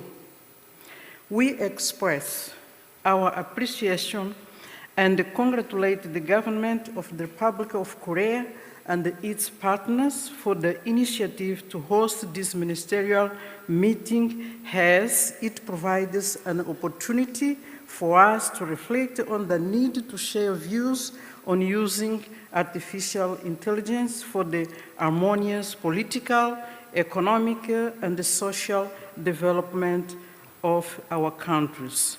In fact, artificial intelligence is a powerful technological tool that has the potential to transform every aspect of life, human life. So, as a country, our expectation is to continue sharing experience and establish important partnerships in technology-based diversity solutions, particularly at the application level, so that we can contribute to the maintenance and consolidation of a democracy that is socially inclusive. We also intend to explore the artificial intelligence in strengthening and consolidating cybersecurity in order to protect network databases against the increasingly and sophisticated threats, as well as detecting and, if possible, neutralizing them on real time. Excellencies, faced with the opportunities and threats that the use of artificial intelligence represents, the Republic of Mozambique understands that it is essential as member of the United Nations to adopt a balanced approach which translates into the following aspects. First, relevant regulations and adequate legislation should be implemented to protect privacy and data security, ensuring that all relevant actors use artificial intelligence ethically and responsibly. Second, prioritization of investment in strong democracy, institution and infrastructure, in requalification and education programs to prepare the workforce for the changes brought about by artificial intelligence, avoiding massive dismissals and offering a labor market alternative in the digital domain. And last but not least, the promotion of a global digital pact through the sharing of technological knowledge between the most advanced countries and those in the embryonic phase, ensuring collaboration between experts in artificial intelligence, governments, companies, and civil society to mitigate risks of misuse. In conclusion, we acknowledge that the advent of artificial intelligence marks a significant milestone in human history. However, the development of legislation and regulations that promote its ethical and responsible use is crucial to balance the benefits with the necessary safeguards for an innovative and inclusive future for all. I thank you very much for your kind attention. Thank you. Thank you, Minister, for letting us know Mozambique's AI policies to enhance the positive effects of AI. Next, we would be welcoming the Honorable Brooke Van Belden, the Minister of Internal Affairs of New Zealand. Minister?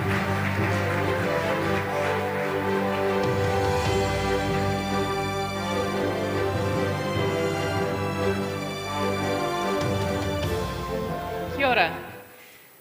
Annyeonghaseyo. Good afternoon. Minister Cho, ministers, and other distinguished attendees, greetings to all. On behalf of the Government of New Zealand, I would like to express my sincere thanks to the Republic of Korea for hosting this third Summit for Democracy. Democratic values and freedoms are central to New Zealand's identity as a nation.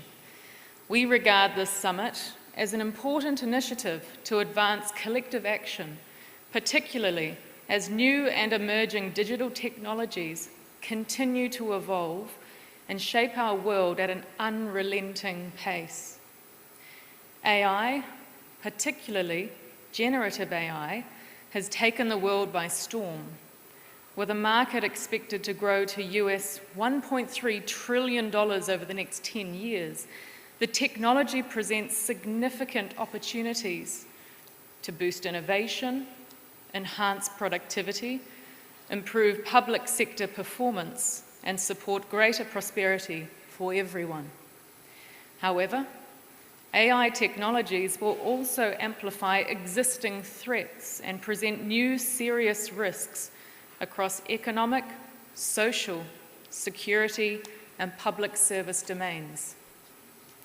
AI tools could be used to undermine democracy, to interfere with democratic representation, challenge accountability, and corrode social and political trust.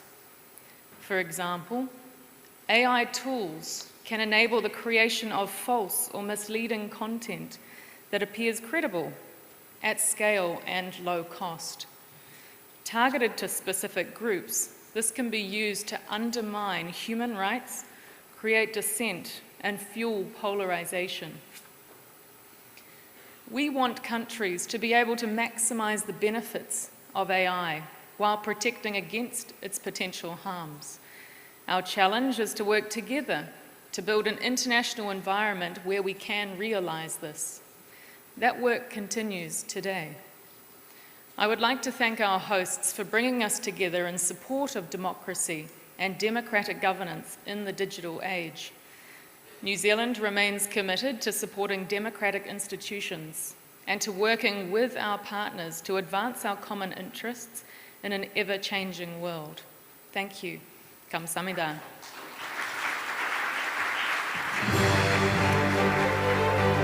Thank you, Minister, for introducing us to New Zealand's efforts to maximize the positive effects of AI.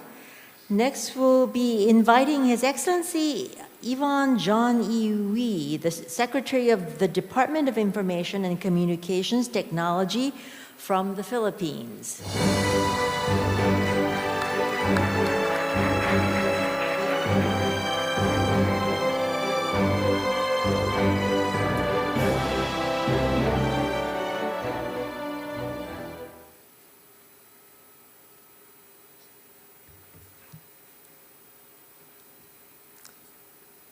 Minister Cho, our host for the third Summit for Democracy, Your Excellencies, esteemed delegates, fellow champions of democracy, ladies and gentlemen, Annyeonghaseyo.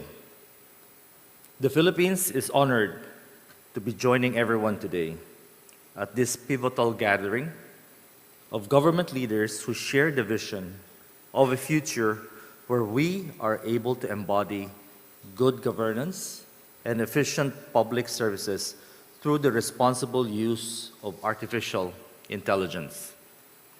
As a member of the Bletchley Declaration, the Philippine government recognizes that AI could have a significant impact in the lives of its citizens, increase the productivity of enterprises, and enhance the competitiveness of the country's economy. However, these advancements in technology also present opportunities and challenges to world democracies. AI can be the leveling force that strengthens democracy by improving election administration, simplifying campaigns and voter education, lowering financial barriers to underfunded candidates, and tracking harmful and hate speech. However, it could also be the force that tips the electoral scales towards interference, creating very consequential outcomes. AI can weaken our democratic fabric and electoral integrity by fueling polarization through its remarkable capability of synthesizing vast amounts of data only to disseminate misinformation or disinformation. The leaders' discourse in the Summit for Democracy has consistently underscored that for a democracy to be able to innovate and forge through the future, we must align emerging technologies such as AI with human values, ethics, and principles. As such, allow me to share some gains in the Philippines under this sphere.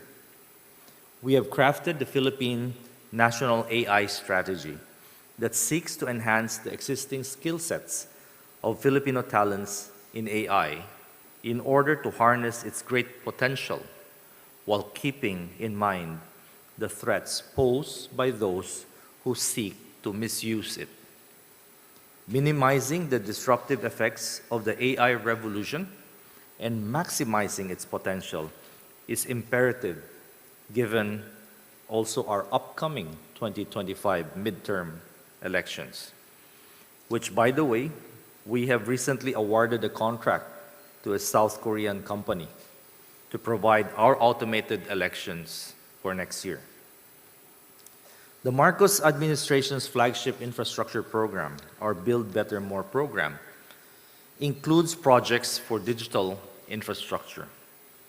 And our Broadband ng Masa program helps 86 million internet users in the country access news and information and prepare for emerging digital technologies such as artificial intelligence. The Connectivity program addresses even the unserved or underserved areas across our more than 7,000 islands. As an archipelago, our islands are divided by large bodies of water, and we construct bridges and ports to connect them. Today, we are constructing digital bridges to connect all corners of our archipelago as we address the digital divide created by emerging technologies. For democracy to thrive, we need to ensure that the voices of every citizen can be heard, and this requires access to information, resources, and opportunities presented by all these technologies. We have likewise launched our AI-powered eGov super app that integrates various government services into a single sign-on platform, which reflects a paradigm shift in the delivery of public services. Instead of the citizens falling in line to access various disconnected government agencies operating in silos, the system delivers instead these services to the people in their homes, in their offices, and anywhere they may be, resulting in a 24/7 government, a government that does not sleep, a government that does not take a vacation. The Philippines stands ready to work cooperatively on security and the safe and responsible use of critical and emerging technologies with countries that share universal values of freedom, human rights, and the rule of law, like those who are present here today. In conclusion, the Philippines remains steadfast in our long-held championing of peace, democracy, justice, and prosperity, buoyed by our commitment to responding resiliently to the emerging challenges and opportunities in the global arena. Once more, our sincere thanks to the Republic of Korea for hosting this ministerial event. 감사합니다.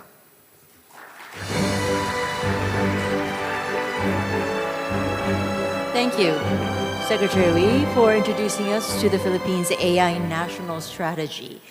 Next, we would like to invite His Excellency Carl Oskar Bolin, Minister for Civil Defense of Sweden, onto the stage.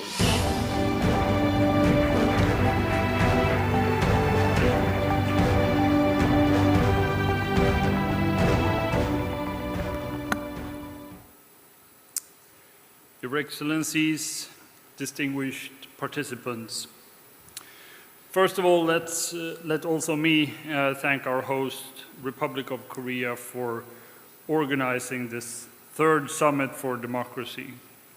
This forum is highly needed against the background of the numerous challenges that is facing all our democracies. The control and development of new technology has geopolitical dimensions and affects national and global security.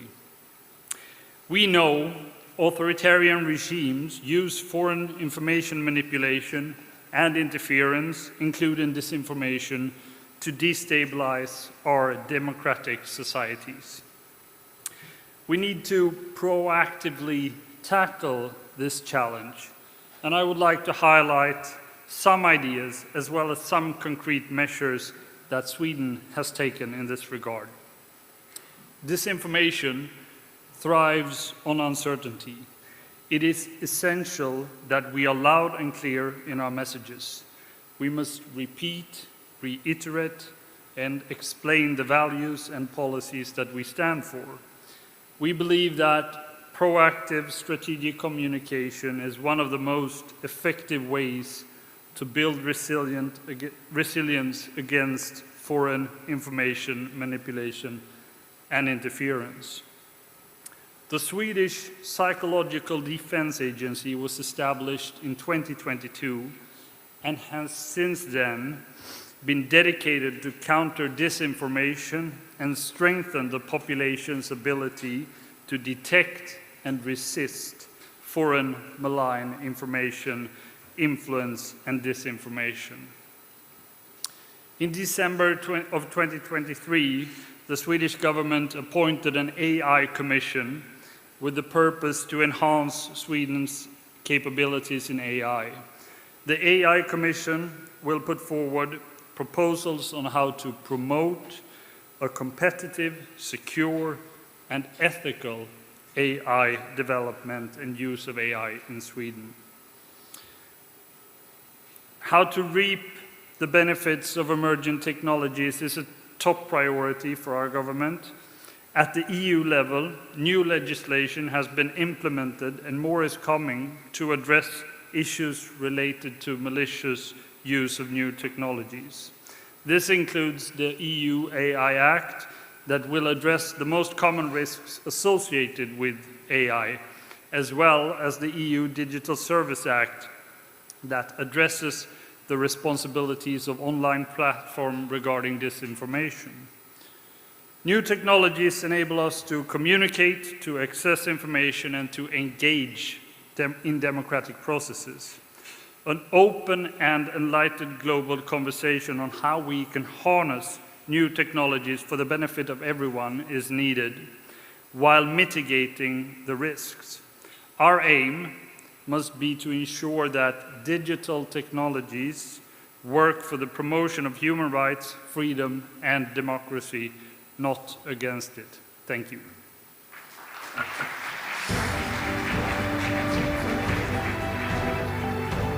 Thank you, Minister. Next, we would like to invite Canada's Special Envoy for Indo-Pacific, His Excellency ENG McKay.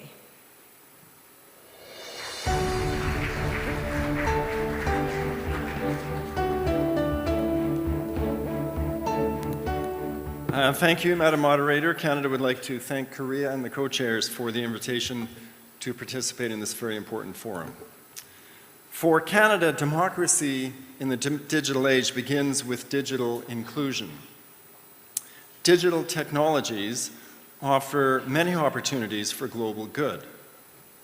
This includes building safe and responsible applications of big data and AI that can augment public and private service delivery in education, healthcare, climate change mitigation, and many other areas. Since the last summit, Canada has been developing the Global Index on Responsible AI. This initiative aims to equip governments, civil society, and stakeholders with the critical evidence needed to support the responsible deployment of AI in over 100 countries. Through Canada's International Development Research Centre, we are working with partners in the Global South and elsewhere to build capacity and leverage AI tools in support of development, including the empowerment of women and girls.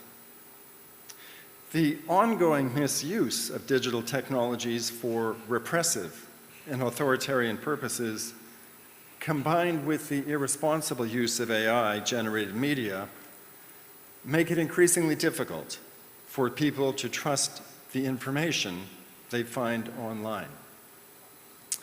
Governments have an important role to play here.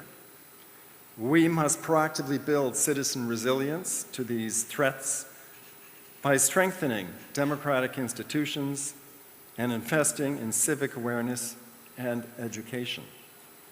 We must reinforce citizens' trust in their governments. This is of utmost importance in 2024, where over half of the world's population will exercise their civil and political rights against the backdrop of an AI-enabled online information ecosystem. This impacts us all, and we must ensure that all countries to be meaningfully included in these discussions. Canada continues to champion multi-stakeholder involvement through the Freedom Online Coalition and through the Global Partnership on AI. The Global Declaration on Information Integrity Online is our contribution to protecting and promoting a healthy information ecosystem. Launched in September, the Declaration aims to establish a set of high-level international commitments by participating states to protect and promote information integrity online.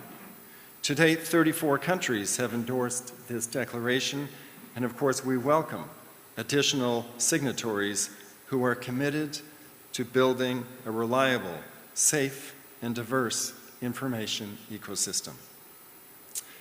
I'll conclude by echoing the recent United Nations High-Level Authority Body on AI interim report, which said, AI should be governed inclusively in the public interest and rooted in respect for international human rights law.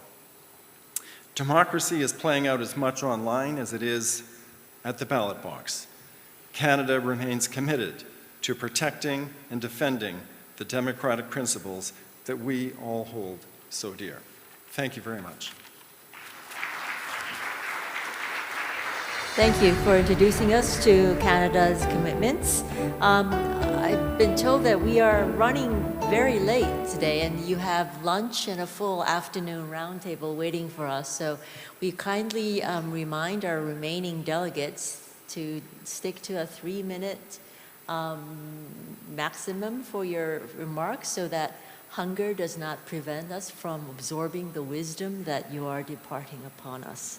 So with that, we would like to invite His Excellency Rajakumar Ranjan Singh, the Minister of State for External Affairs of India, up onto the podium.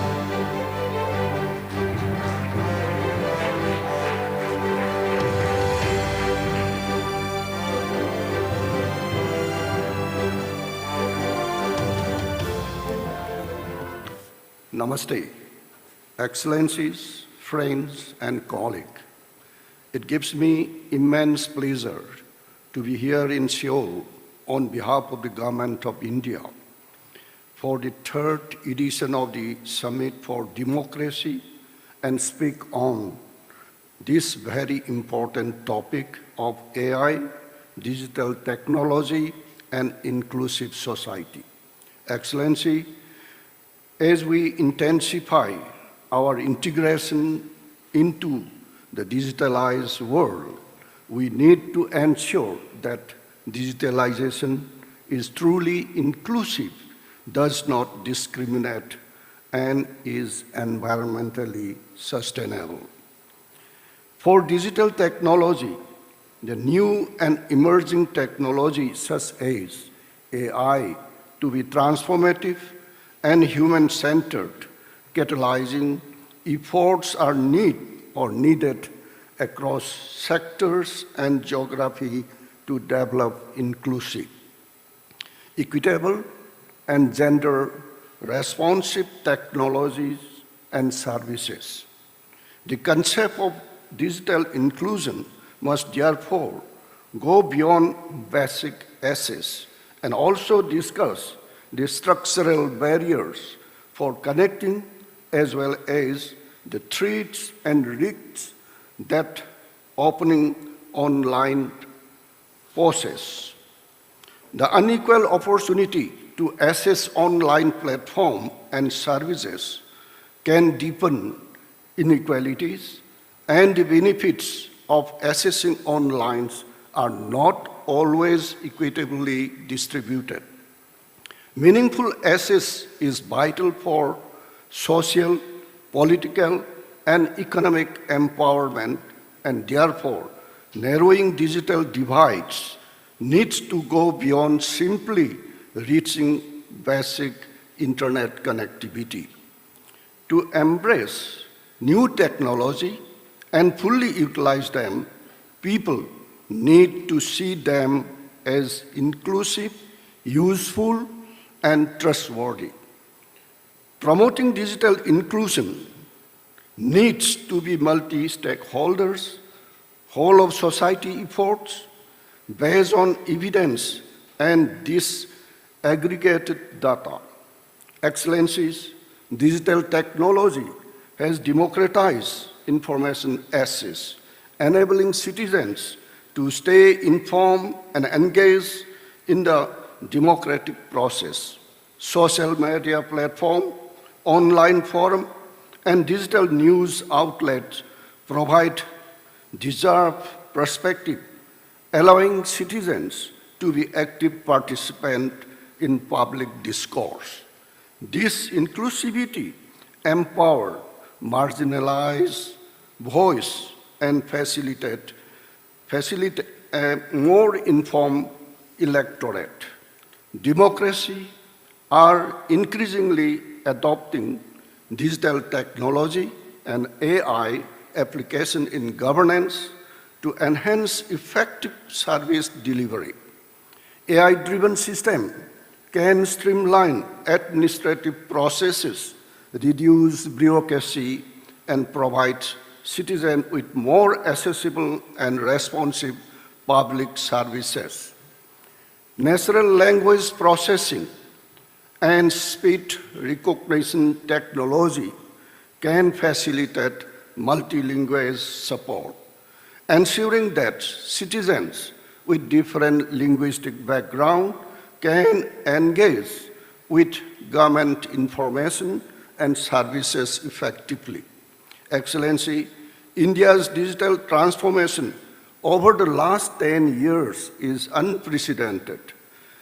It all started with the launch of our Digital India initiative in 2015. This initiative is powered by our unbreakable beliefs in innovation and driven by commitment of speedy implementations. It is motivated by our spirit of inclusion, leaving no one behind. Today, India has over 850 million internet users, enjoying some of the cheapest data costs in the world. We have leveraged technology to transform governance, to make it more efficient, inclusive, faster, and transparent.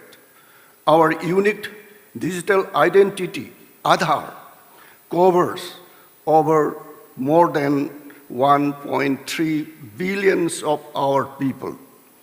We have used the power of digital identity card, mobile phone, and bank account to revolutionize financial inclusion in India.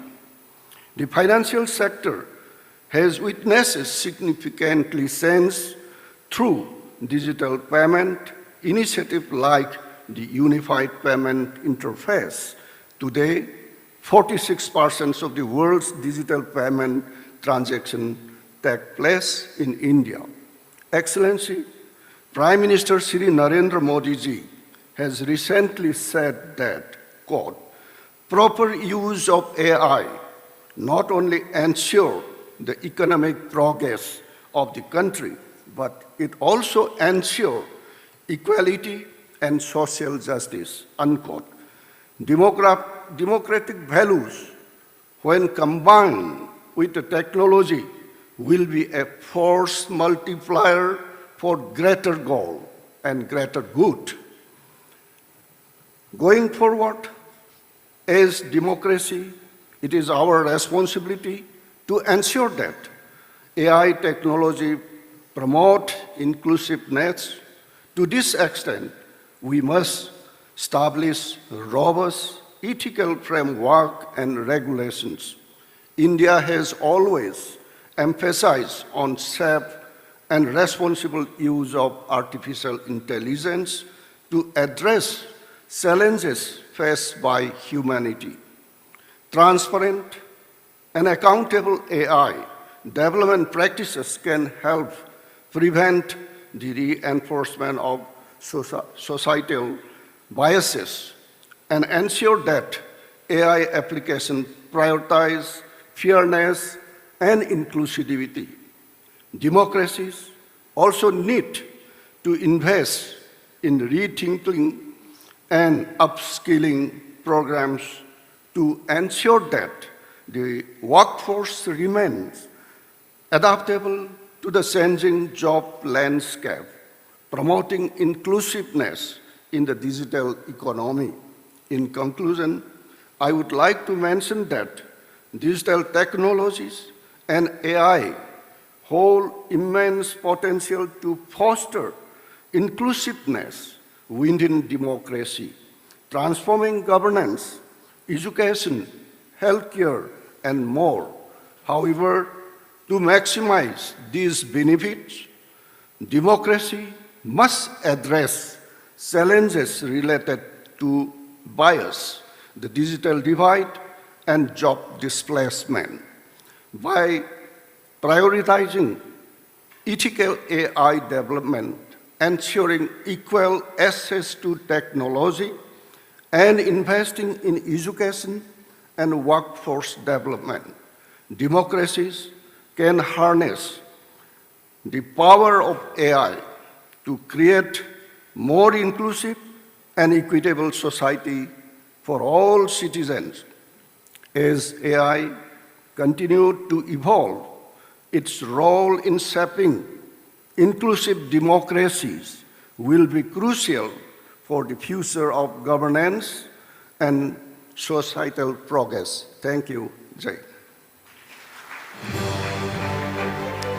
Thank you, Minister Singh, for introducing us to India's digital transformation and the democratic values. We would like to next invite His Excellency Owen Smith, the Minister of State at the Department of Public Expenditure and Reform of Ireland. And we do, again, remind everyone of the 3-minute rule. Thank you.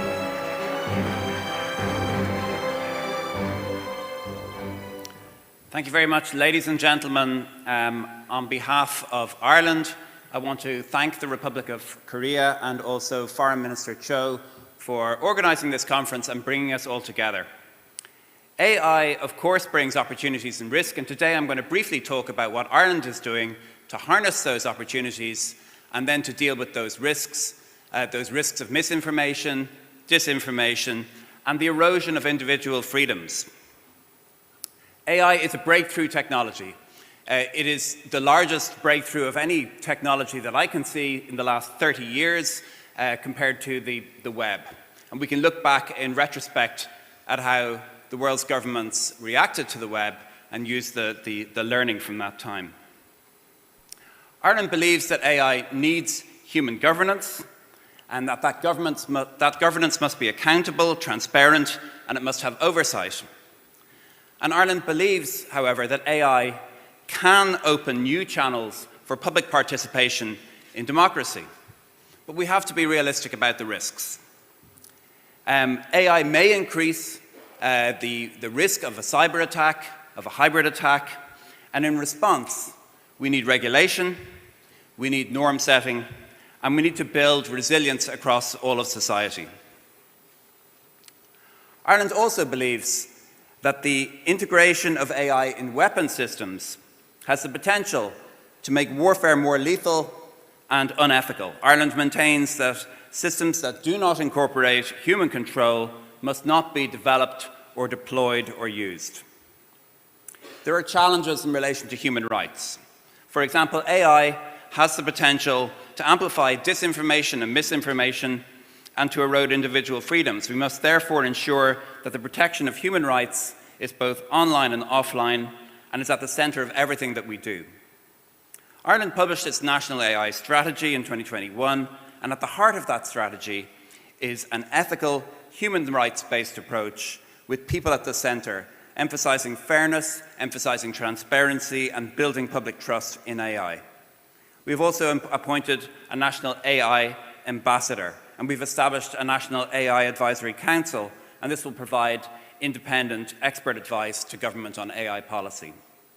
So internationally, Ireland strongly supports the UN Secretary-General's work on our Common Agenda initiative, and we are particularly engaged in the work of the Global Digital Compact. Ireland made a national statement at the Compact of the UN at the outset of informal consultations on the 12th of February, and Ireland's approach to AI is closely aligned with the OECD principles on AI and the UNESCO recommendations on the ethics of AI. So in conclusion, while Ireland is encouraged by the work being done to harness the opportunities presented by AI, a realistic assessment of the risks that it poses is also necessary. And it's great to be here today and hear the different perspectives from participants at this conference so that we can reflect on what the right approach is. And I want to thank you once again and thank the Republic of Korea for facilitating this discussion. Thank you. Thank you, Minister, for your very concise description of the people-centered AI policies of Ireland. Next, we would like to invite the Honourable Tim Watts, the Assistant Minister for Foreign Affairs of Australia, onto the podium.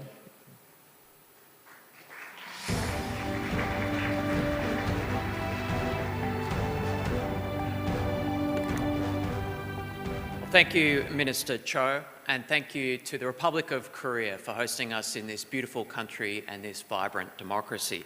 I acknowledge the distinguished group of ministers, government officials, experts from academia and civil society, and the private sector who have come together for this third Summit for Democracy.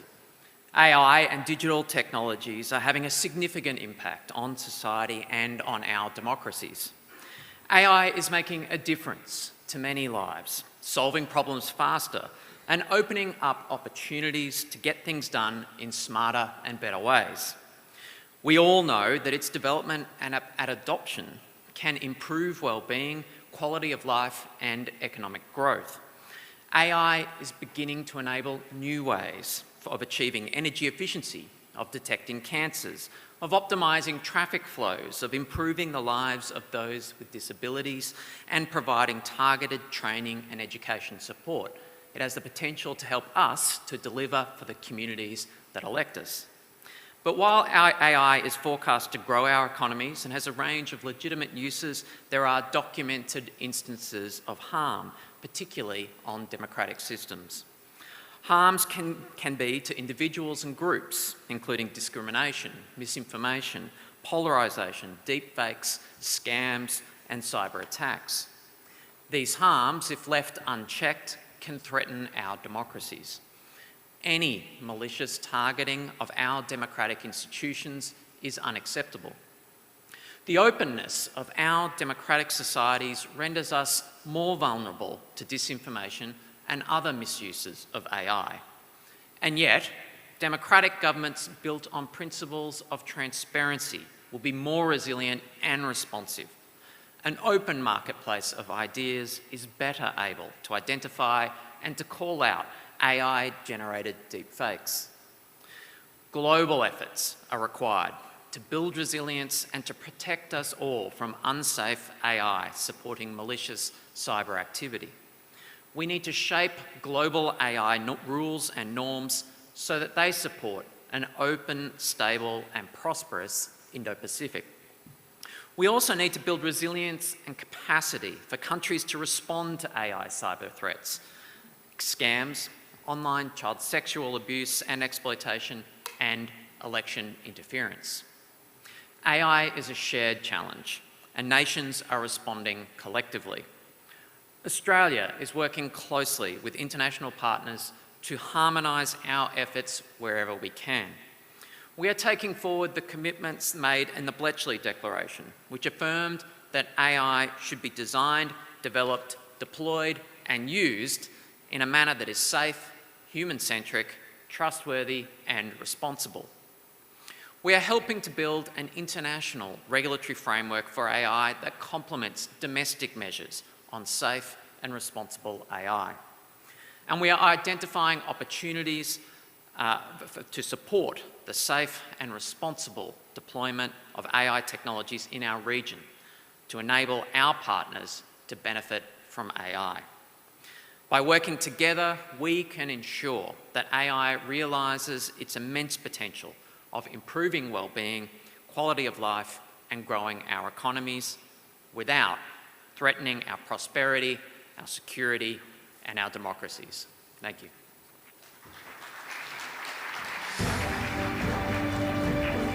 Thank you for introducing us to how Australia is addressing the challenges of AI. Next, we would like to invite His Excellency Boitumelo Sendi Gopahamodimo, the Assistant Minister for State President of Botswana. Her Excellency.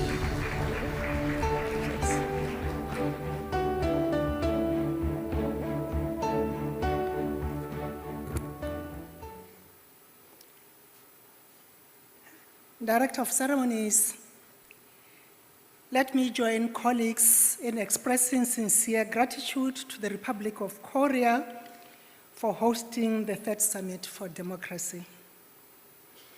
Your Excellencies, Botswana's participation in previous summits reaffirms its commitment to the foundational principles of good governance, democracy, human rights, rule of law, and the promotion of political civil freedoms.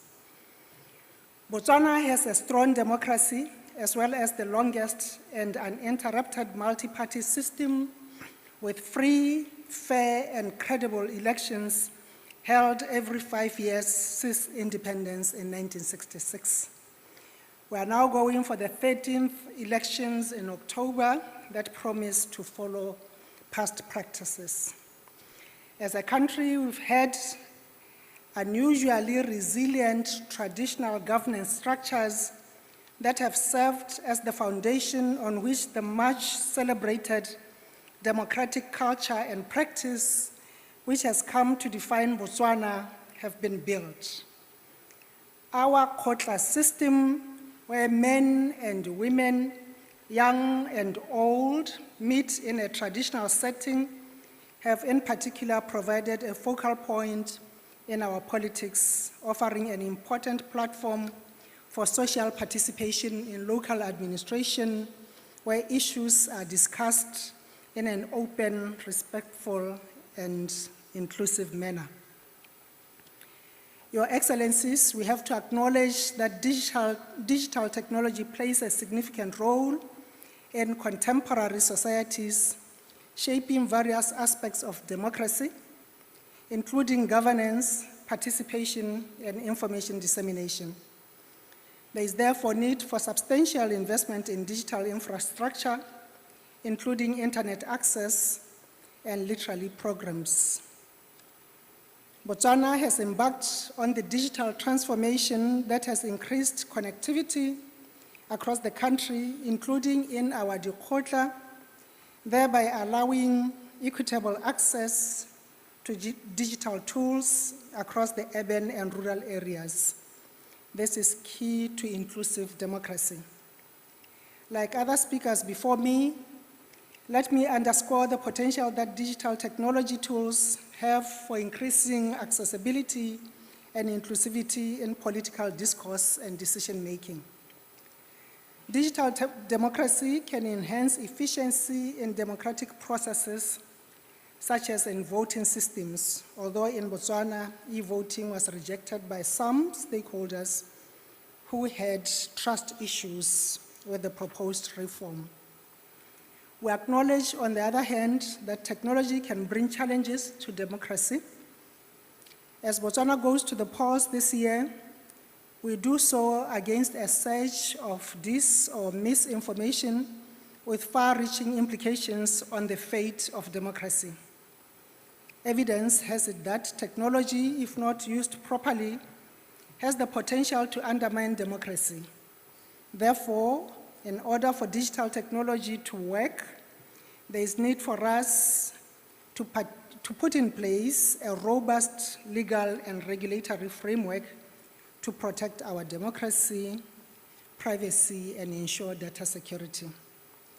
I end by underscoring the importance of ensuring that digital technology must serve to strengthen rather than undermine democratic principles.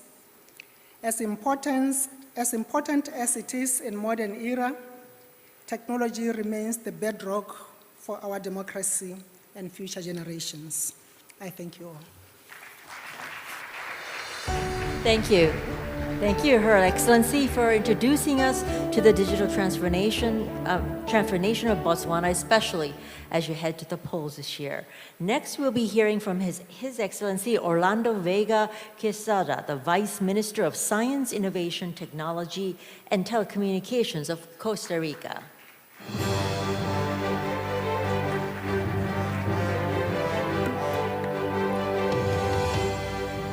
Good afternoon, authority, special guests, and participants on this third Summit for Democracy. My special thank you for the government of from Korea, for the hospitality, and to my delegation. Costa Rica is building the AI strategy from, this instrument came from a country who promotes and defends the human rights in democracy. In this scenario, I would like to share some reflections about where it will be the commitment in AI. In first place, the long-term consequence for democracy. The normalization of misinformation may lead to the future where the cynicism overshadows optimism and the apathy replaces the participations, and the excessivism undermines the trust in democratic governance. We need to collectively global responsibility. Addressing AI and digital technology threats and democracies requires international collaboration to develop standard and regulation and technological solutions alongside promoting digital literacy and critical thinking. Also, we see the multi-stakeholder collaboration from the global framework. This success initiatives like a Paris call for the security and cyber underscore the importance of collaboration across the government to private sector, civil society, and combat the disinformation.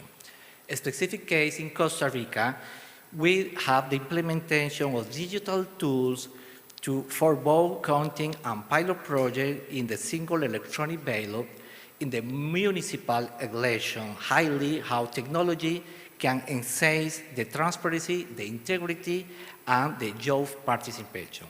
And the last, we see a great opportunity about the overcoming online hate speech, implementing cyber regulations, partnering with the tech companies, and for effective content moderation and launching public awareness campaigns for our essential strategies for the state to address the rise on the line hate speech. Thank you very much. Thank you.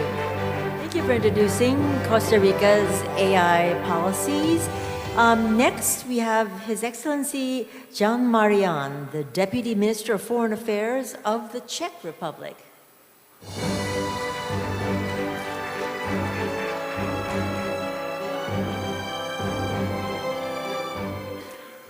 Excellencies, colleagues, in recent years we have seen deterioration of the state of democracy in the world and the growing influence of authoritarian regimes. It's inspiring that we have gathered here today, together governments, civil society, companies, to discuss how to reverse this trend. The ongoing Russian aggression against Ukraine is a harsh example of what non-democratic regimes are capable of.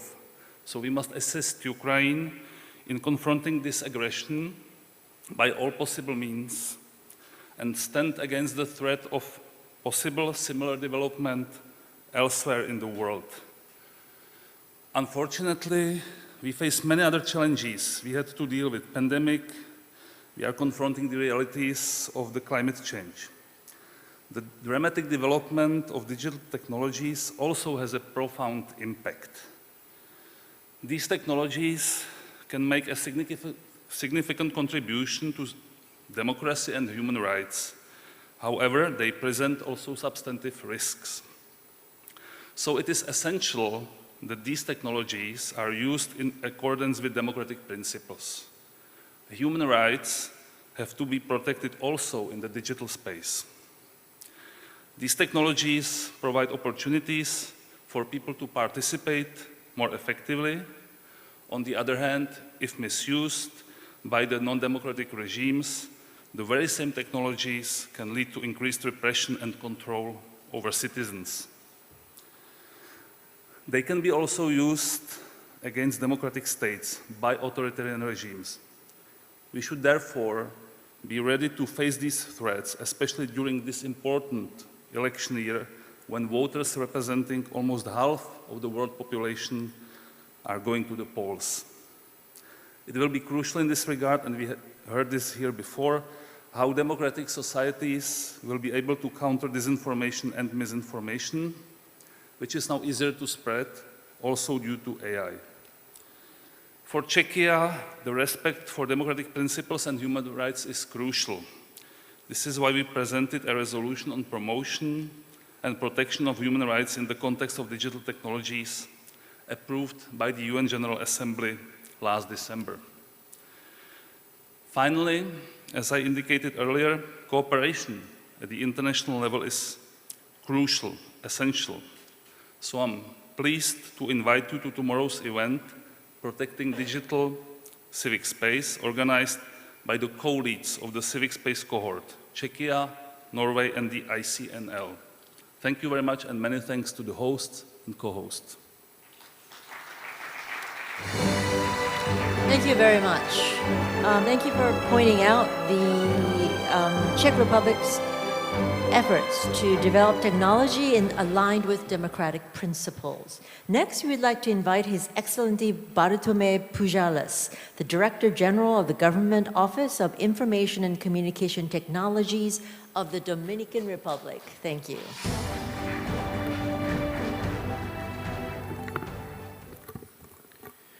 Good afternoon, Your Excellencies, ministers, delegates. And as part of the country of the global south, and starting from the premise, different but together, let me make my statement in the language of the 650 million peoples in the world, Spanish, which you can also listen in English and Korean. Hoy, alrededor del mundo, los sistemas democráticos están atravesando procesos complejos y convulsos que han deslegitimado la democracia como sistema político y como sistema de convivencia social. Ahora, la diversidad de nuestra realidad actual hace que más voces puedan ser escuchadas. Sin embargo, cada voz levanta sus propias expectativas e inquietudes con distintos puntos de vista con respecto a las expectativas que pretenden la vida. En Latinoamérica, índices como el de Latinobarómetro en el 2023 resaltan que, en el promedio, 54% de los latinos son indiferentes a la democracia. Se ha permitido que se propaguen cada vez más opciones antidemocráticas que no respetan los derechos humanos, la cultura y la identidad de los pueblos. Estos sucesos están ocurriendo al mismo tiempo que nos vemos inmersos dentro de la cuarta revolución industrial, que cataliza la disrupción a base de diversas tecnologías en contraste con las 3 revoluciones anteriores, las cuales implicaban la introducción de una sola tecnología disruptiva. La República Dominicana en las últimas 2 décadas ha sido testigo de un importante crecimiento económico, creciendo por encima de un 5% regularmente durante este periodo de tiempo. Sin embargo, este crecimiento no ha podido materializarse de manera sostenible en desarrollo económico. No somos un caso aislado. Todos los países a los que se encuentran representados hoy estamos ante la necesidad de innovar o morir. Temas como el de la pobreza, que es abordado de manera unidimensional, o el crecimiento económico, van a requerir el apoyo y la utilización de las tecnologías de la cuarta revolución industrial como herramienta para mejorar la calidad de vida de los pueblos, mejorar los servicios públicos y de esta forma alcanzar los derechos fundamentales. La República Dominicana ha entendido la importancia de adoptar estas herramientas y del rol protagónico que la misma tendrá en los procesos públicos. Por consiguiente, la administración del presidente Luis Abinader ha desarrollado varias políticas esenciales, como la Agenda Digital 2030, la Política Nacional de Innovación y nuestra Estrategia Nacional de Inteligencia Artificial. Esta es una estrategia que busca convertirse en una nueva política industrial que enfatice el desarrollo del talento humano y nos ayude a entender las infraestructuras que necesitamos para desarrollar soluciones en inteligencia artificial de interés público que apoye el desarrollo de más empresas con el objetivo de derivar mayores oportunidades y prosperidad a nuestros ciudadanos. Sin embargo, aún con todas estas políticas comprendemos que debemos trabajar conjunto con otros países de la región. Es vital que apuntemos juntos hacia un mismo norte y es esta nuestra invitación a todos los países y a todos ustedes. Por igual, debemos evitar mirar el proceso de una perspectiva tecnofetichista, pues sabemos que no todo es color de rosa. Sabemos del impacto significativo de la inteligencia artificial, de cómo puede afectar la naturaleza de los conflictos globales, la forma de trabajar y cómo facilita la colonización digital. Nuestra estrategia, de manera precisa, busca evitar eso. Nosotros no queremos ser una colonia digital, queremos ser un productor de tecnología que la podamos facilitar para resolver nuestros problemas, para mejorar la vida de nuestra gente y, a su vez, ponerla a disposición del planeta. Su apoyo será manifiesto al mandar señales claras desde sus gobiernos para que sus grandes empresas, productoras de tecnología, tengan una mirada colaborativa, respetuosa y asertiva con la realidad de nuestros países. Ante este escenario, nos parece importante saludar la iniciativa de los Estados Unidos y la ONU de emitir una resolución abordando el tema de la inteligencia artificial y, como ya hemos dicho en otros espacios y planteado en su momento el enviado especial del Secretario General de la ONU para la Tecnología, abogamos por la necesidad de que los países del sur global estén representados con un modelo de inteligencia artificial de interés público, en español, en portugués, en el que podamos evitar sesgos algorítmicos. Que cuando se mire a estos países del sur global no sea desde una perspectiva de convergencia regulatoria, sino de multiconvergencia regulatoria. Los países que están desarrollando inteligencia artificial y la están poniendo a disposición de la humanidad, es entendible que hablen la necesidad de regular. Sin embargo, en nuestros países, nosotros no podemos regular una industria que aún no existe. Por tanto, más que regular, debemos incentivar. No podemos perder la oportunidad de crear un escenario de laissez-faire en el cual nosotros podamos desarrollar nuestra propia industria y teniendo en cuenta la oportunidad económica que representa la inteligencia artificial para el 2030, situada como la responsable de generar el 16% del PIB global, es vital que todos podamos tener acceso a ser partícipes de una parte de este mercado al desarrollar nuestra propia industria. Por todo esto, para fortalecer democracias usando tecnología e inteligencia artificial, los países influyentes deben invertir en talento humano y infraestructura tecnológica, asegurando autonomía. En nuestras manos está la herramienta que puede revolucionar a toda la humanidad. No podemos permitir que la inteligencia artificial se convierta en un recurso más que solo sea consumido. Cae en nuestra responsabilidad guiarla para establecer un orden mundial más inclusivo, colaborativo y democrático para todos y no para unos pocos, elevando nuestro compromiso de construir un país, una región y un planeta a prueba de futuro. Different, but together. Muchas gracias. Thank you very much. Mau Gausa Navidad.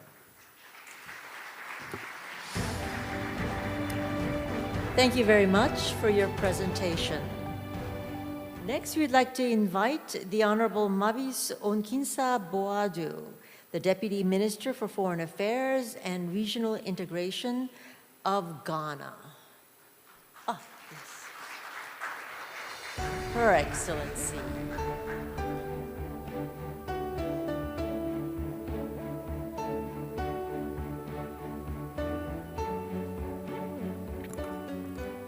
Your Excellencies, ladies and gentlemen, good afternoon.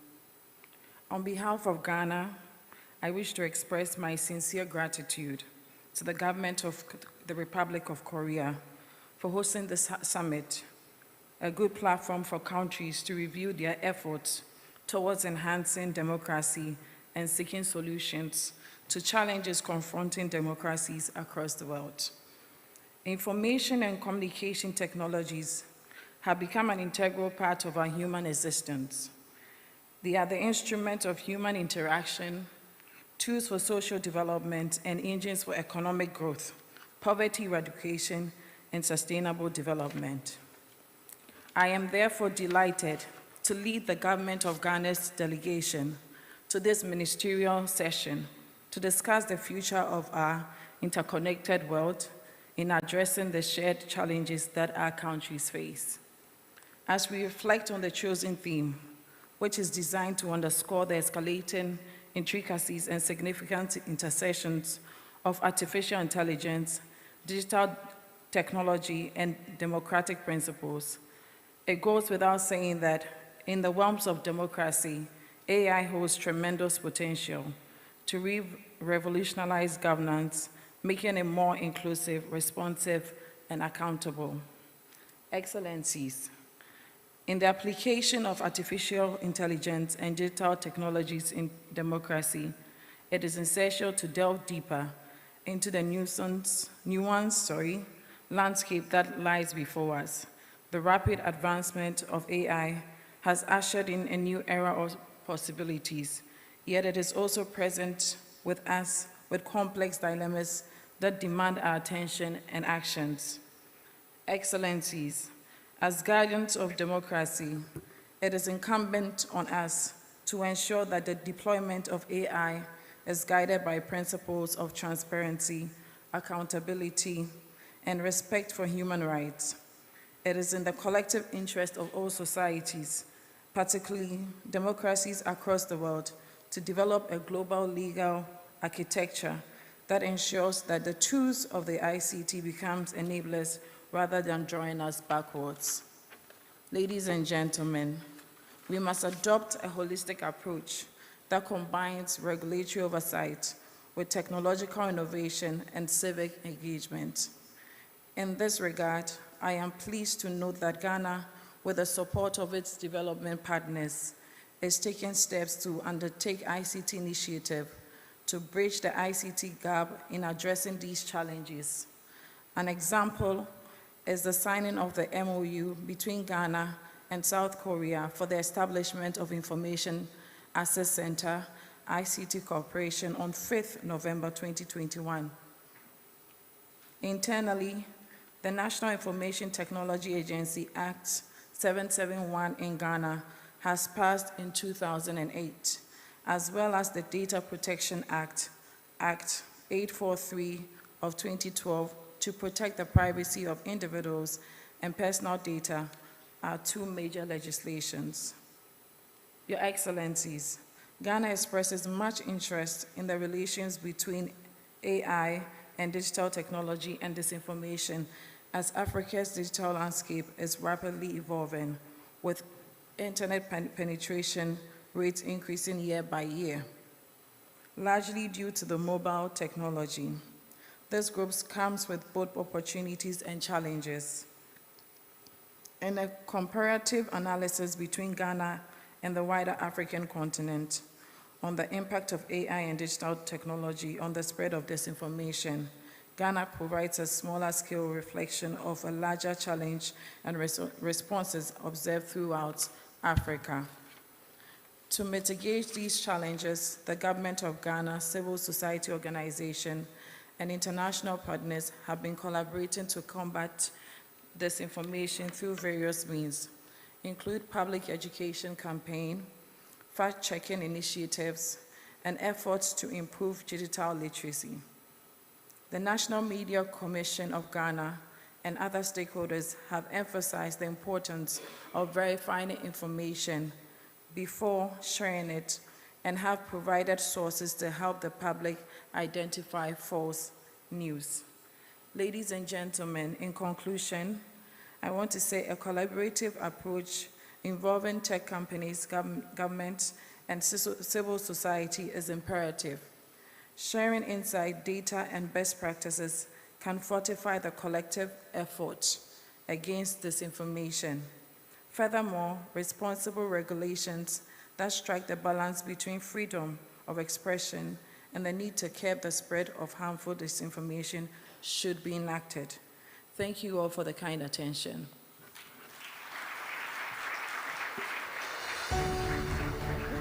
Thank you for introducing us to Ghana's efforts to meet challenges in collaboration with multiple stakeholders. Now we would like to invite His Excellency John Tanui, the Principal Secretary for ICT and Digital Economy of Kenya, to come up onto the stage. Shall we welcome him with a big round of applause?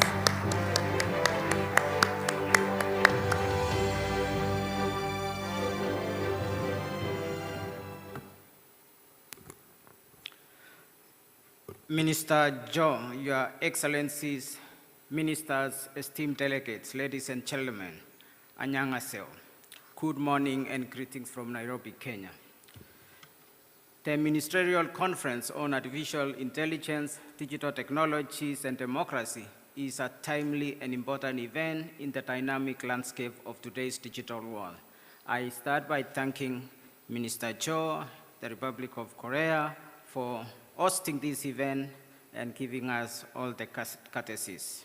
We are witnessing the unprecedented rise of digital space, offering vast opportunities and emerging as a pivotal driver of economic growth. Data from various sources underscore the transformative potential of the digital economy. For example, projections from World Bank suggest that the digital technologies could add over $2.6 trillion to global output by 2025.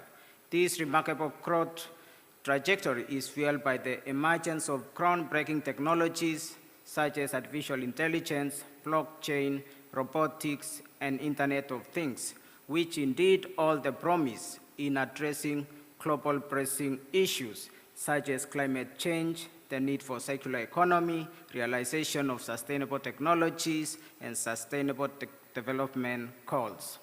In my home country, Kenya, the cradle of mankind, we are actively empowering our citizens to seize these opportunities through a number of initiatives under our bottom-up transformation agenda led by President William Samoei Ruto, the 5th President of the Republic of Kenya. We have embarked on a comprehensive training and awareness program aimed at equipping our population with essential digital skills and expertise vital for active participation in the digital and knowledge-based economy. At this point, I also want to thank the government and the people of South Korea for the support for Kenya in the digital space, and more specific on establishment of Kenya Advanced Institute of Science and Technology at Konsa Technopolis, our smart city 60 kilometers from the capital city of Nairobi. This institution, modeled and mentored by the Korea Advanced Institute of Science and Technology, will indeed play a very key role in growth of technology and knowledge economy in Kenya and the entire African continent. Additionally, we are bolstering connectivity nationwide by accelerating construction of additional digital superhighway, ensuring seamless access to the digital space for homes and businesses alike. We are building additional 100,000 kilometers of fiber to bring all in the digital space. At the grassroots level, we are establishing digital hubs, one in every ward. We have 1,450 wards across the country. These will serve as epicenters of training, innovation, and digital employment opportunities, particularly catering for our vibrant youth demographic. Moreover, the digitization of government services has revolutionized citizen engagement by enabling convenience to access government services. As of now, we have over 15,000 government services available online for our citizens. Furthermore, the abundance of data generated has facilitated automation and digitalization, coupled with access to advanced analytical technologies, has empowered both private and public sector in Kenya. Automation and AI tools have notably enhanced service delivery, facilitating improved access to credit for previously marginalized individuals through initiatives as one we call the ASLA Fund. Similarly, access to agricultural inputs has been greatly streamlined through technology, leading to increased nationwide agricultural output. As earlier highlighted by Secretary Blinken in his remarks, health is one of the key sectors that has greatly also benefited from AI tools in Kenya. However, amidst these advancements, we must confront the implications of artificial intelligence for democracy. While AI holds the promise of enhancing democracy globally by improving access to information, decision-making processes, and transparency, it also poses significant challenges such as the concentration of power, erosion of privacy, and acute increase of inequalities. Moreover, the rise of technology-driven misinformation, disinformation, threatens to undermine democratic processes and intensify societal divisions. To safeguard democracy in the age of AI, we must prioritize transparency, accountability, and inclusivity. Policymakers must enact robust regulations to ensure ethical development and deployment of AI systems, coupled with effective oversight mechanisms. Additionally, investing in digital literacy and education is paramount to empowering citizens to critically engage with AI technologies and navigate the digital landscape effectively. In conclusion, while the rise of AI and digital technologies presents unprecedented opportunities for economic growth and innovation, it also brings forth complex challenges that necessitates global cooperation and commitment. Kenya stands ready to collaborate with global partners in building strong frameworks and ensuring the responsible and ethical use of AI for the betterment of humanity, while also upholding our cherished freedoms, ethics, and democratic values. I welcome you to Nairobi. Karibu Kenya. Welcome home. Thank you. Kamsamida. Asanteni sana. Thank you for introducing us to the digital transformation of Kenya, and especially examples of collaboration between Kenya and South Korea. Next, we would like to invite His Excellency Egidijus Meilunas, the Vice Minister of Foreign Affairs of Lithuania, onto the stage.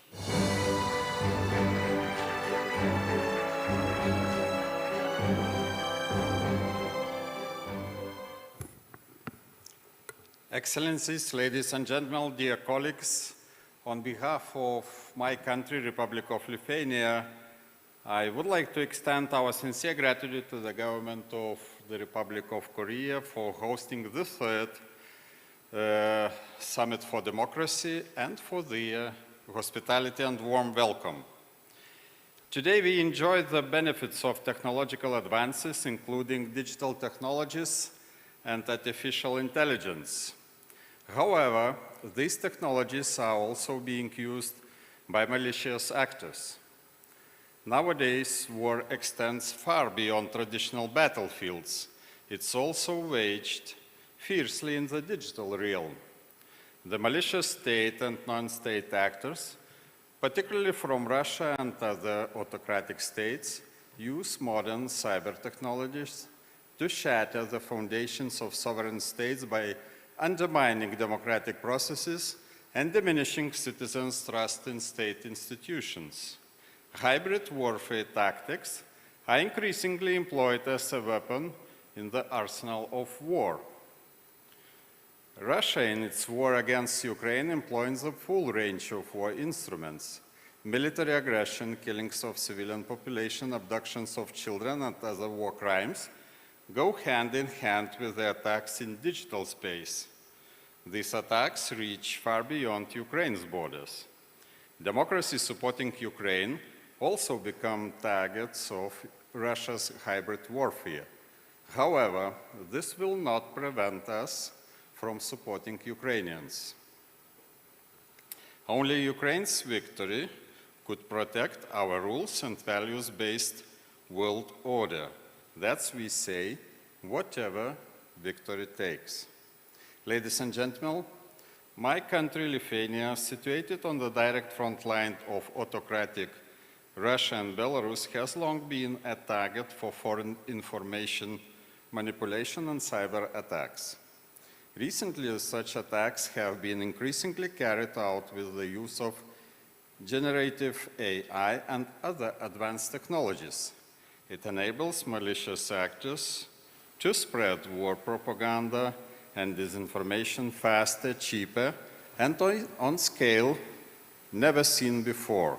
No borders confine them in the digital space, meaning that all countries are targets for cyber and hybrid attacks. Given the scope and increasing sophistication of cyber threats, a collective, proactive approach to cybersecurity defense and investments in technology are essential.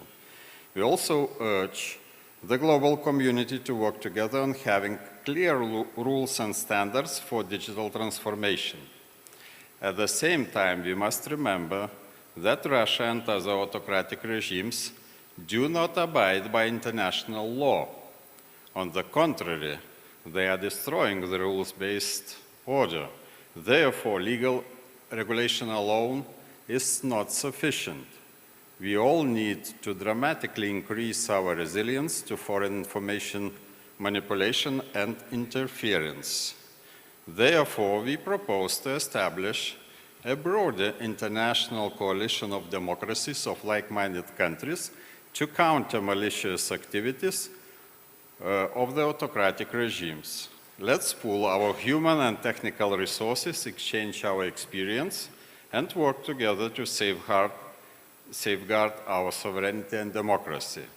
If we do not step up now, the world will become no place for truth, a place where democracy can no longer thrive. I thank you.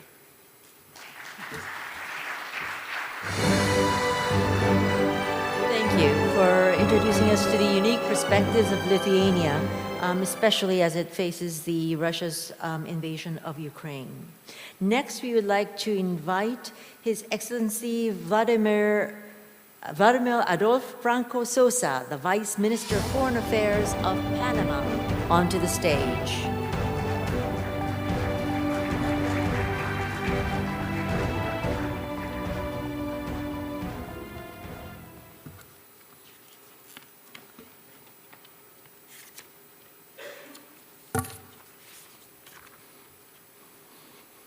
Annyeonghaseyo. Hello, good afternoon. Your Excellencies, on behalf of Her Excellency Yanaina Tewani Menkomo, Minister of Foreign Affairs, and on my own behalf, I would like to thank and congratulate the government of the Republic of Korea for the excellent organization of this third Democracy Summit and the holding of this dialogue, Artificial Intelligence, Digital Technology, and Democracy.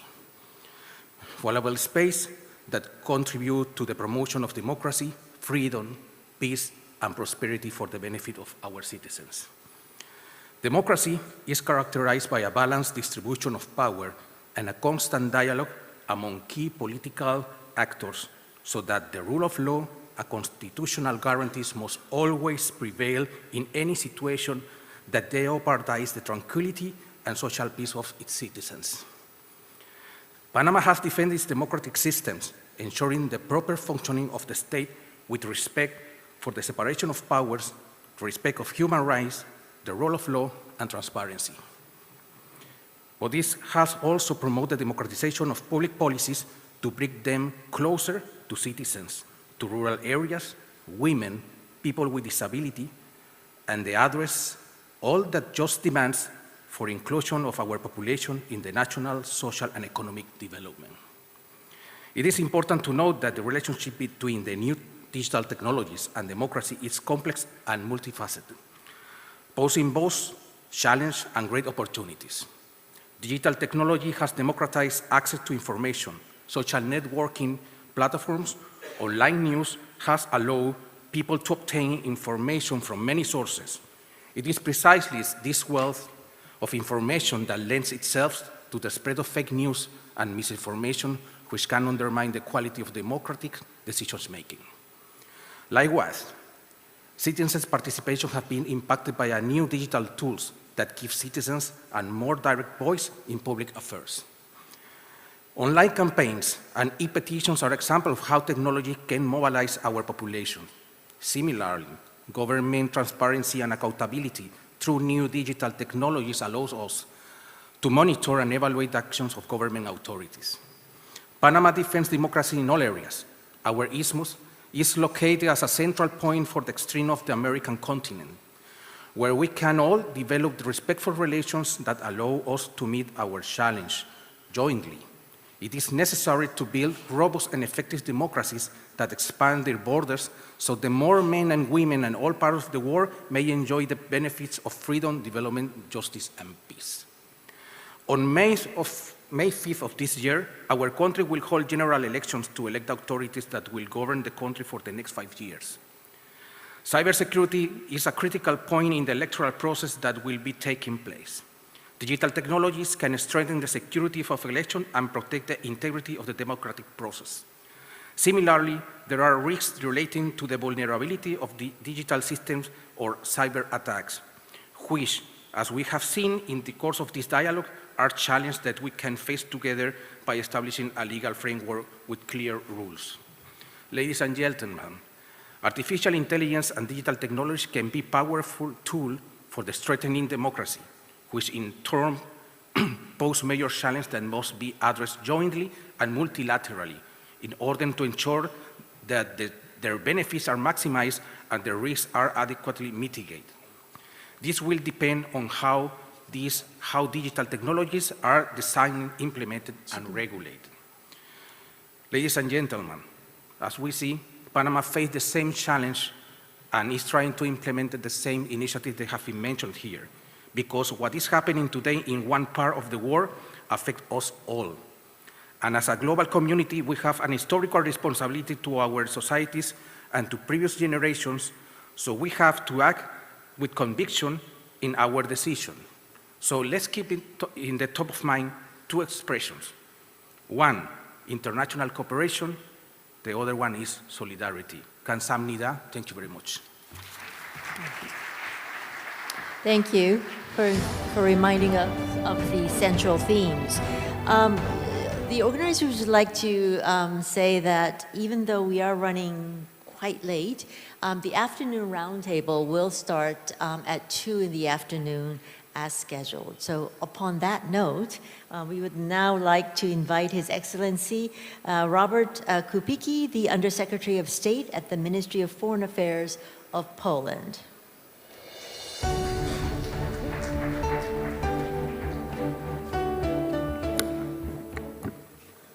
Your Excellencies, ladies and gentlemen, dear guests, on behalf of Poland, let me first and foremost thank the government of the Republic of Korea and 3 co-sponsoring governments for hosting these events and for having under one roof representatives of the governments and civil societies of all nations who, amidst the progressing technological revolution, speak for democracy and the strength of our political systems.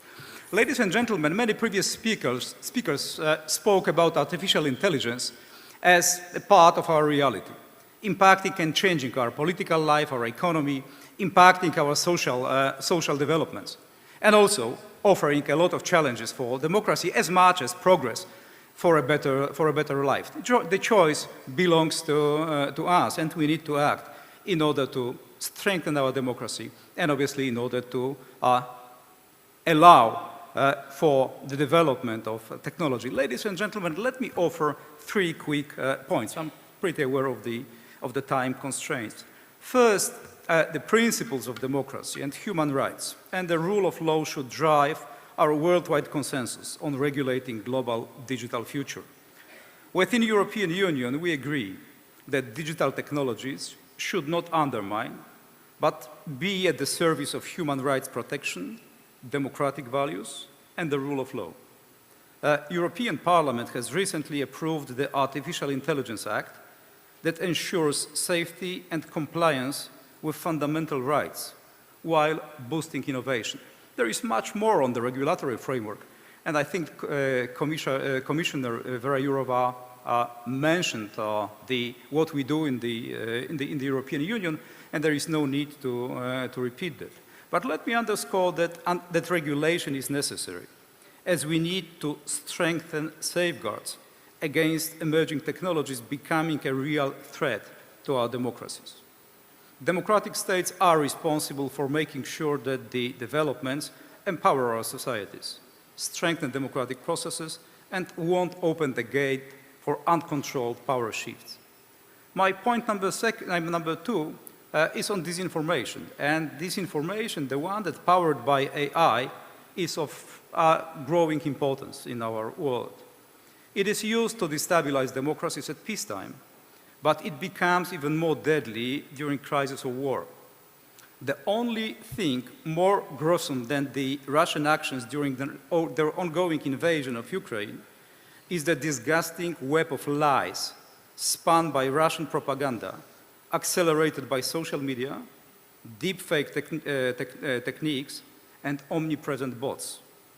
We see how this spiral of lies is affecting our societies and pushing people to irrational judgments and choices. Through our debate, we have to make sure that our democratic governments are united in their resolve to strengthen healthy infospace by educating the societies and raising the quality of media literacy, by working together with information providers and electronic platforms operators to increase their effectiveness in removing mis- and malinformation from the content they offer, by demonetizing disinformation, and last but not least, by effective regulation of digital market and digital services. My last point is on the need to ensure that AI will not be used to manipulate our political choices, as artificial intelligence is supercharging the threat of election disinformation worldwide and makes it relatively easy to create fake but convincing content aimed at fooling voters and disrupt electoral processes. And while fighting this scourge, our governments don't need to turn into censors. They rather should act as responsible architects of our common digital future, enhancing the resilience of our societies. Ladies and gentlemen, with great power there comes great responsibility. It should unite and guide us in our common effort to ensure the ethical development of AI technologies and in adapting our societies to its proper and responsible use. I thank you very much for your attention. Thank you. Thank you for the call to collaborate in efforts to promote a technical development which honors democratic values. Next, we hear from His Excellency Bogdan Mihai Dumia, the State Secretary at the Ministry of Research, Innovation, and Digitalization of Romania.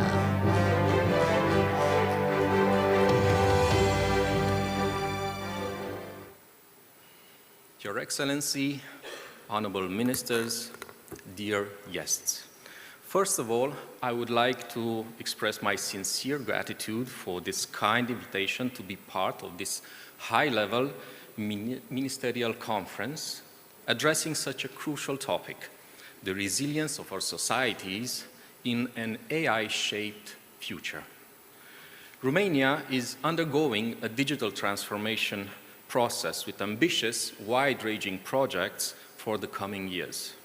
Our national AI strategy is currently under development, taking into account EU, OECD, and UNESCO requirements and conditions. Its objectives include economic development, adaptation to citizens' need, and the provision of efficient, high-quality, safe, and fast online public services.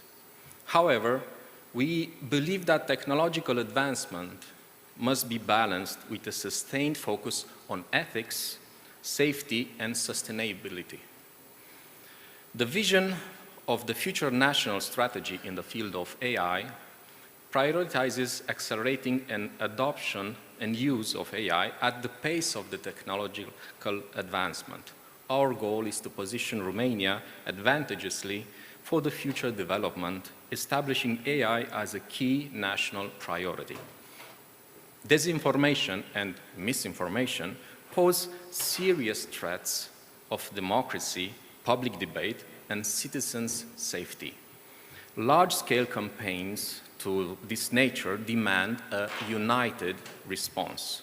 The European Commission has taken steps to counter disinformation, including the creation of True, the Naked Truth platform, designed to help citizens recognize and combat fake news. The Eurobarometer findings show that Romanians, about 63% of them, encounter misleading information. This is a major concern, and the European Union is responding with the Digital Services Act. Platforms like True empower citizens to join the fight against disinformation. At the same time, Romania's parliament has drafted a law addressing deepfake content. The law would prohibit the distribution of deepfakes without a clear warning about their manipulated nature. Romania supports the efforts to achieve a balance between mitigating the risk associated with AI technologies, ensuring the protections of human rights, privacy, and data, while promoting responsible innovation. Thank you once again, and I look forward to more fruitful discussions in the margins of this event.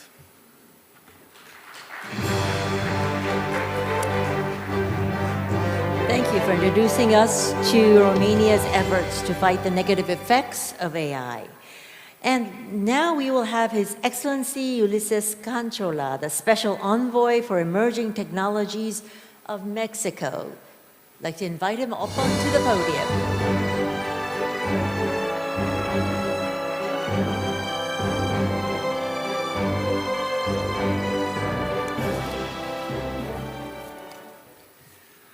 His Excellency Cho Tae-yul, Excellencies, distinguished colleagues, let me add my voice to those who precede me in the use of the word to thank the government of Korea for hosting this year edition of the summit. Mexico appreciates this opportunity to affirm our commitment to the fundamental values of democracy, recognizing that human rights, the rule of law, and democracy are interrelated and mutually reinforcing. Mexico underlines democracy as a universal value-based system that enables the freely expressed will of the people to determine their own political, economic, social, and cultural system and their full participation in all aspects of their lives. At the same time, we believe that there is no single model of democracy and that in the current context of global digitalization, the principles of sovereignty and the right of self-determination shall be fully observed. Mexico deems democracy as a powerful instrument to achieving the frontal fight against poverty and the structural causes of inequality, discrimination, and violence, prioritizing the protection of the rights of people in vulnerable situations. No one should be left behind.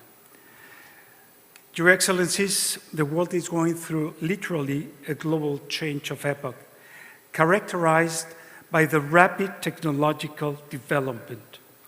Mexico is aware of the impact that increased use of digital technologies has on the enjoyment of a wide range of human rights and consequently on democracy. Indeed, states need to reflect on the kind of relationship we would like to have with technology and through it with our own societies. Bearing this in mind, during the 78th session of the UN General Assembly, Mexico facilitated a new resolution entitled Protection and Promotion of Human Rights in Digital Context, as was mentioned before by the Deputy Minister of Czechia. This resolution was adopted by consensus, and that emphasizes the relevance of bridging digital divides and recognizing the need to ensure that the digital environment is accessible, inclusive, and safe. Moreover, the resolution foresees that the states must ensure women's participation and contribution to society at large on equal terms, particularly in the realms of economic and political participation. Under the framework of Mexico's feminist foreign policy, we are convinced that a full, equal, and meaningful participation of women and girls in the digital age is critical to achieving gender equality, sustainable development, peace, and democracy. Your Excellencies, as it has been mentioned in this summit, many states will hold elections this year. That certainly is the case of Mexico, where in coming June, 20,000 positions of the 3 levels of government, including the Presidency of the Republic, will be renewed through election, where around 100 million citizens will be casting their votes. Mexico will approach the biggest electoral process of its history based inter alia on the principles and elements put forward in the initiatives presented at the UN General Assembly as a resolution I referred before. Mexico is committed to protect and promote human rights, the rule of law, and democracy in the context of rapid digital development, both at the national as well as the global level. I thank you. Thank you very much. Next, we actually have some examples of how we're using technology to our benefit. We have some real recorded video from some of our delegates who are not able to join us today. We'll start with, from Japan, we have a recorded video by Her Excellency Yoko Kamikawa, the Foreign Minister of Japan. So if you could turn your attention to the screens. Distinguished participants, at the outset, please allow me to pay tribute to the host of the Third Summit for Democracy, the Government of the Republic of Korea, and the chair of this ministerial meeting for Foreign Minister Cho. It is significant and timely that the ROK, as a chair, has chosen AI and digital technology as the themes of this meeting. Technology and innovations have bright potential, and technologies, including AI, are essential for the continued global sustainable development. However, while they have such bright potential, we also need to be mindful of their dark side. For example, there are various risks and challenges, such as cybersecurity, disinformation, and privacy regarding generative AI. Moreover, any misuse of advanced AI systems, including generative AI, could damage the very foundations of democracy.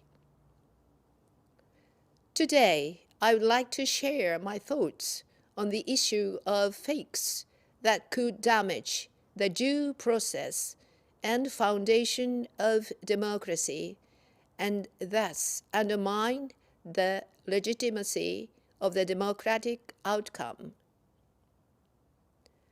The basis of democracy is the will of the people, which is expressed through free and independent thought based on a variety of information. However, if deep fakes created by AI overwhelm the digital space and information, including public announcements, is distorted, such space is a fake space. Decisions made within such a fake space cannot be said to represent the true will of people.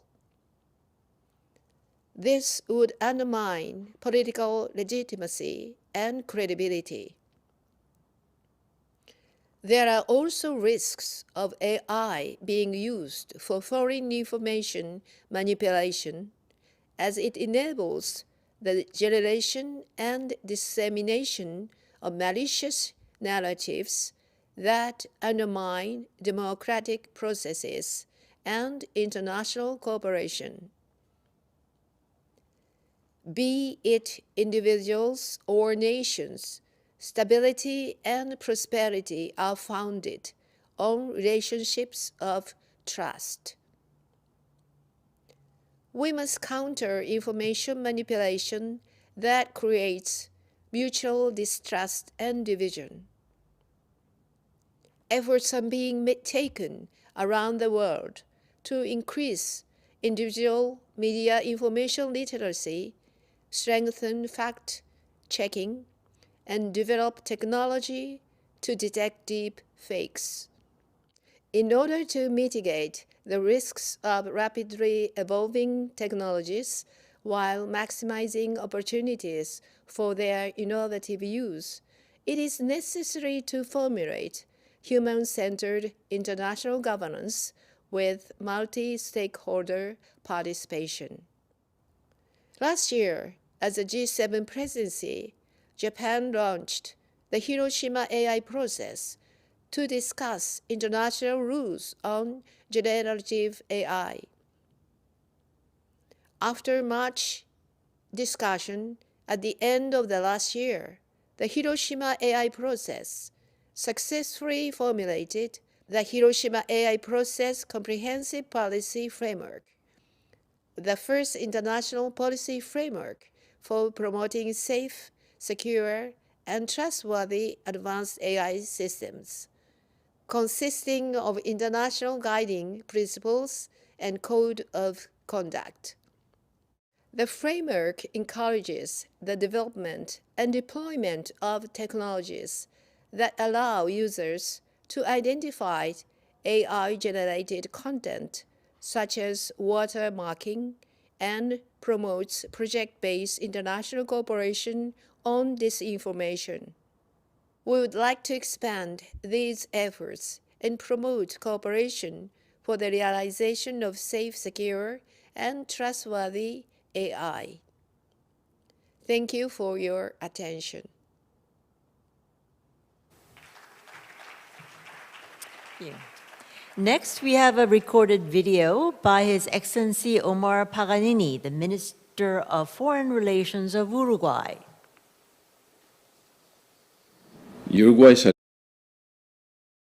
organization of the Third Summit for Democracies and appreciates the opportunity to participate once again in this important forum, which brings together countries that defend democracy and share the principles of respect for human rights and equal opportunities for all. In the current international context, marked by increasing conflicts and instability, the defense and promotion of democracy is more important than ever. The exponential advance of digital technologies, and in particular artificial intelligence, impacts all aspects of our life in society, offering unique opportunities for economic and social development. Indeed, in this digital era, we are generating a new type of communication which allows citizens to express themselves, participate, and get involved in public affairs. In fact, we are moving into an era of digital citizens, where there is a significant empowerment of the individual and root-based movements. At the same time, this dynamic presents significant challenges for the traditional forms of political mediations, political parties, and media. It is clear that many new voices can enrich and intensify the political debate, but the tendency towards immediacy and the difficulty to distinguish reliable from fake information is creating new problems. This context can encourage the temptation of populist leaderships. A significant problem is that of the online disinformation and fake news, seeking to manipulate public opinion. It is an issue that becomes especially sensitive in electoral processes. This will be aggravated by the ease with which images and audios can be altered using artificial intelligence. To really profit from the opportunity and at the same time avoid the caveats, democratic participation in this digital world will be a process under permanent construction, resulting from a joint effort from the state, academia, and organized civil society, as well as from each of us. In Uruguay, we have defined a digital citizen strategy for the information and knowledge society, for which we have received contributions from all sectors, seeking to achieve a digital transformation with equity, reducing the digital divide. We are really satisfied with our achievements in terms of internet access and the reduction of the digital gap. A growing 91% of Uruguayans use the internet, and I must underscore that this happens throughout all socioeconomic sectors. Finally, I would like to stress that the decisions we take today will contribute to forge the society of the future and should be aimed at the promotion of solid systems of democratic governance. In Uruguay, we are fully committed with these goals. Thank you very much, and I wish you great success in the deliberations and work of this third summit.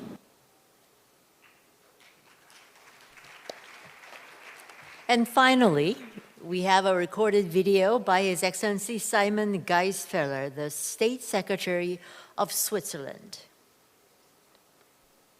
Mr. President, Excellencies, ladies and gentlemen, I thank the Republic of Korea for convening the Third Summit for Democracy and for being a world leader on this defining issue.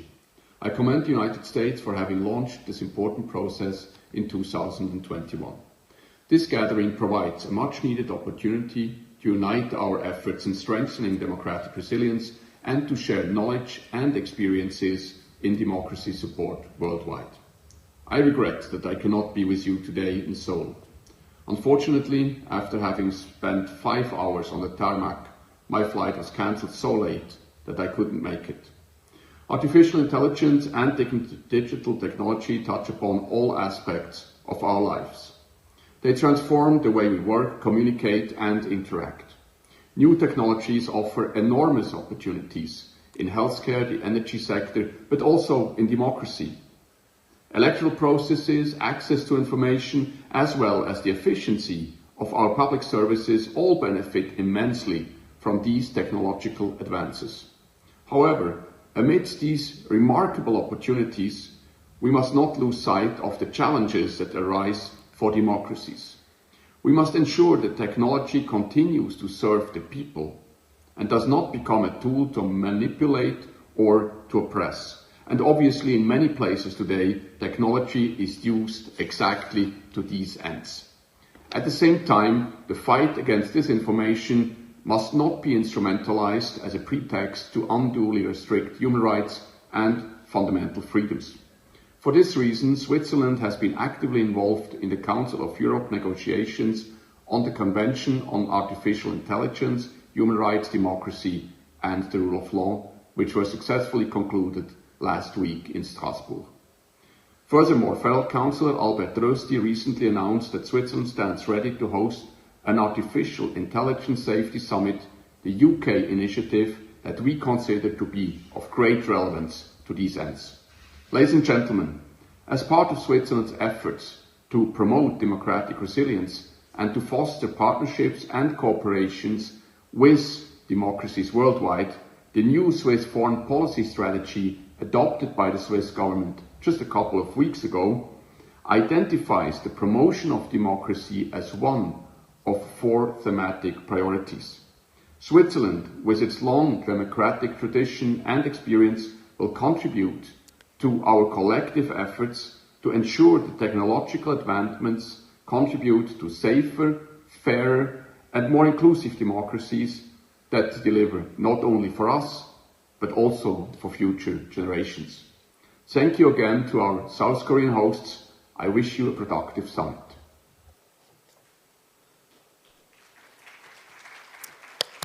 Thank you, State Secretary, for sharing your video with us. I believe we have set the stage for wonderful discussions today and the days to come. I would like to express my sincere gratitude to all those who have joined us here. Your patience is greatly appreciated, and to all those who are watching online. With this, my job is done, and we conclude the Ministerial Conference of the Third Summit for Democracy. The roundtable will not start at 2, but actually will start at 2:15, so you have a few moments. And I look forward to seeing you all there. Thank you. 감사합니다.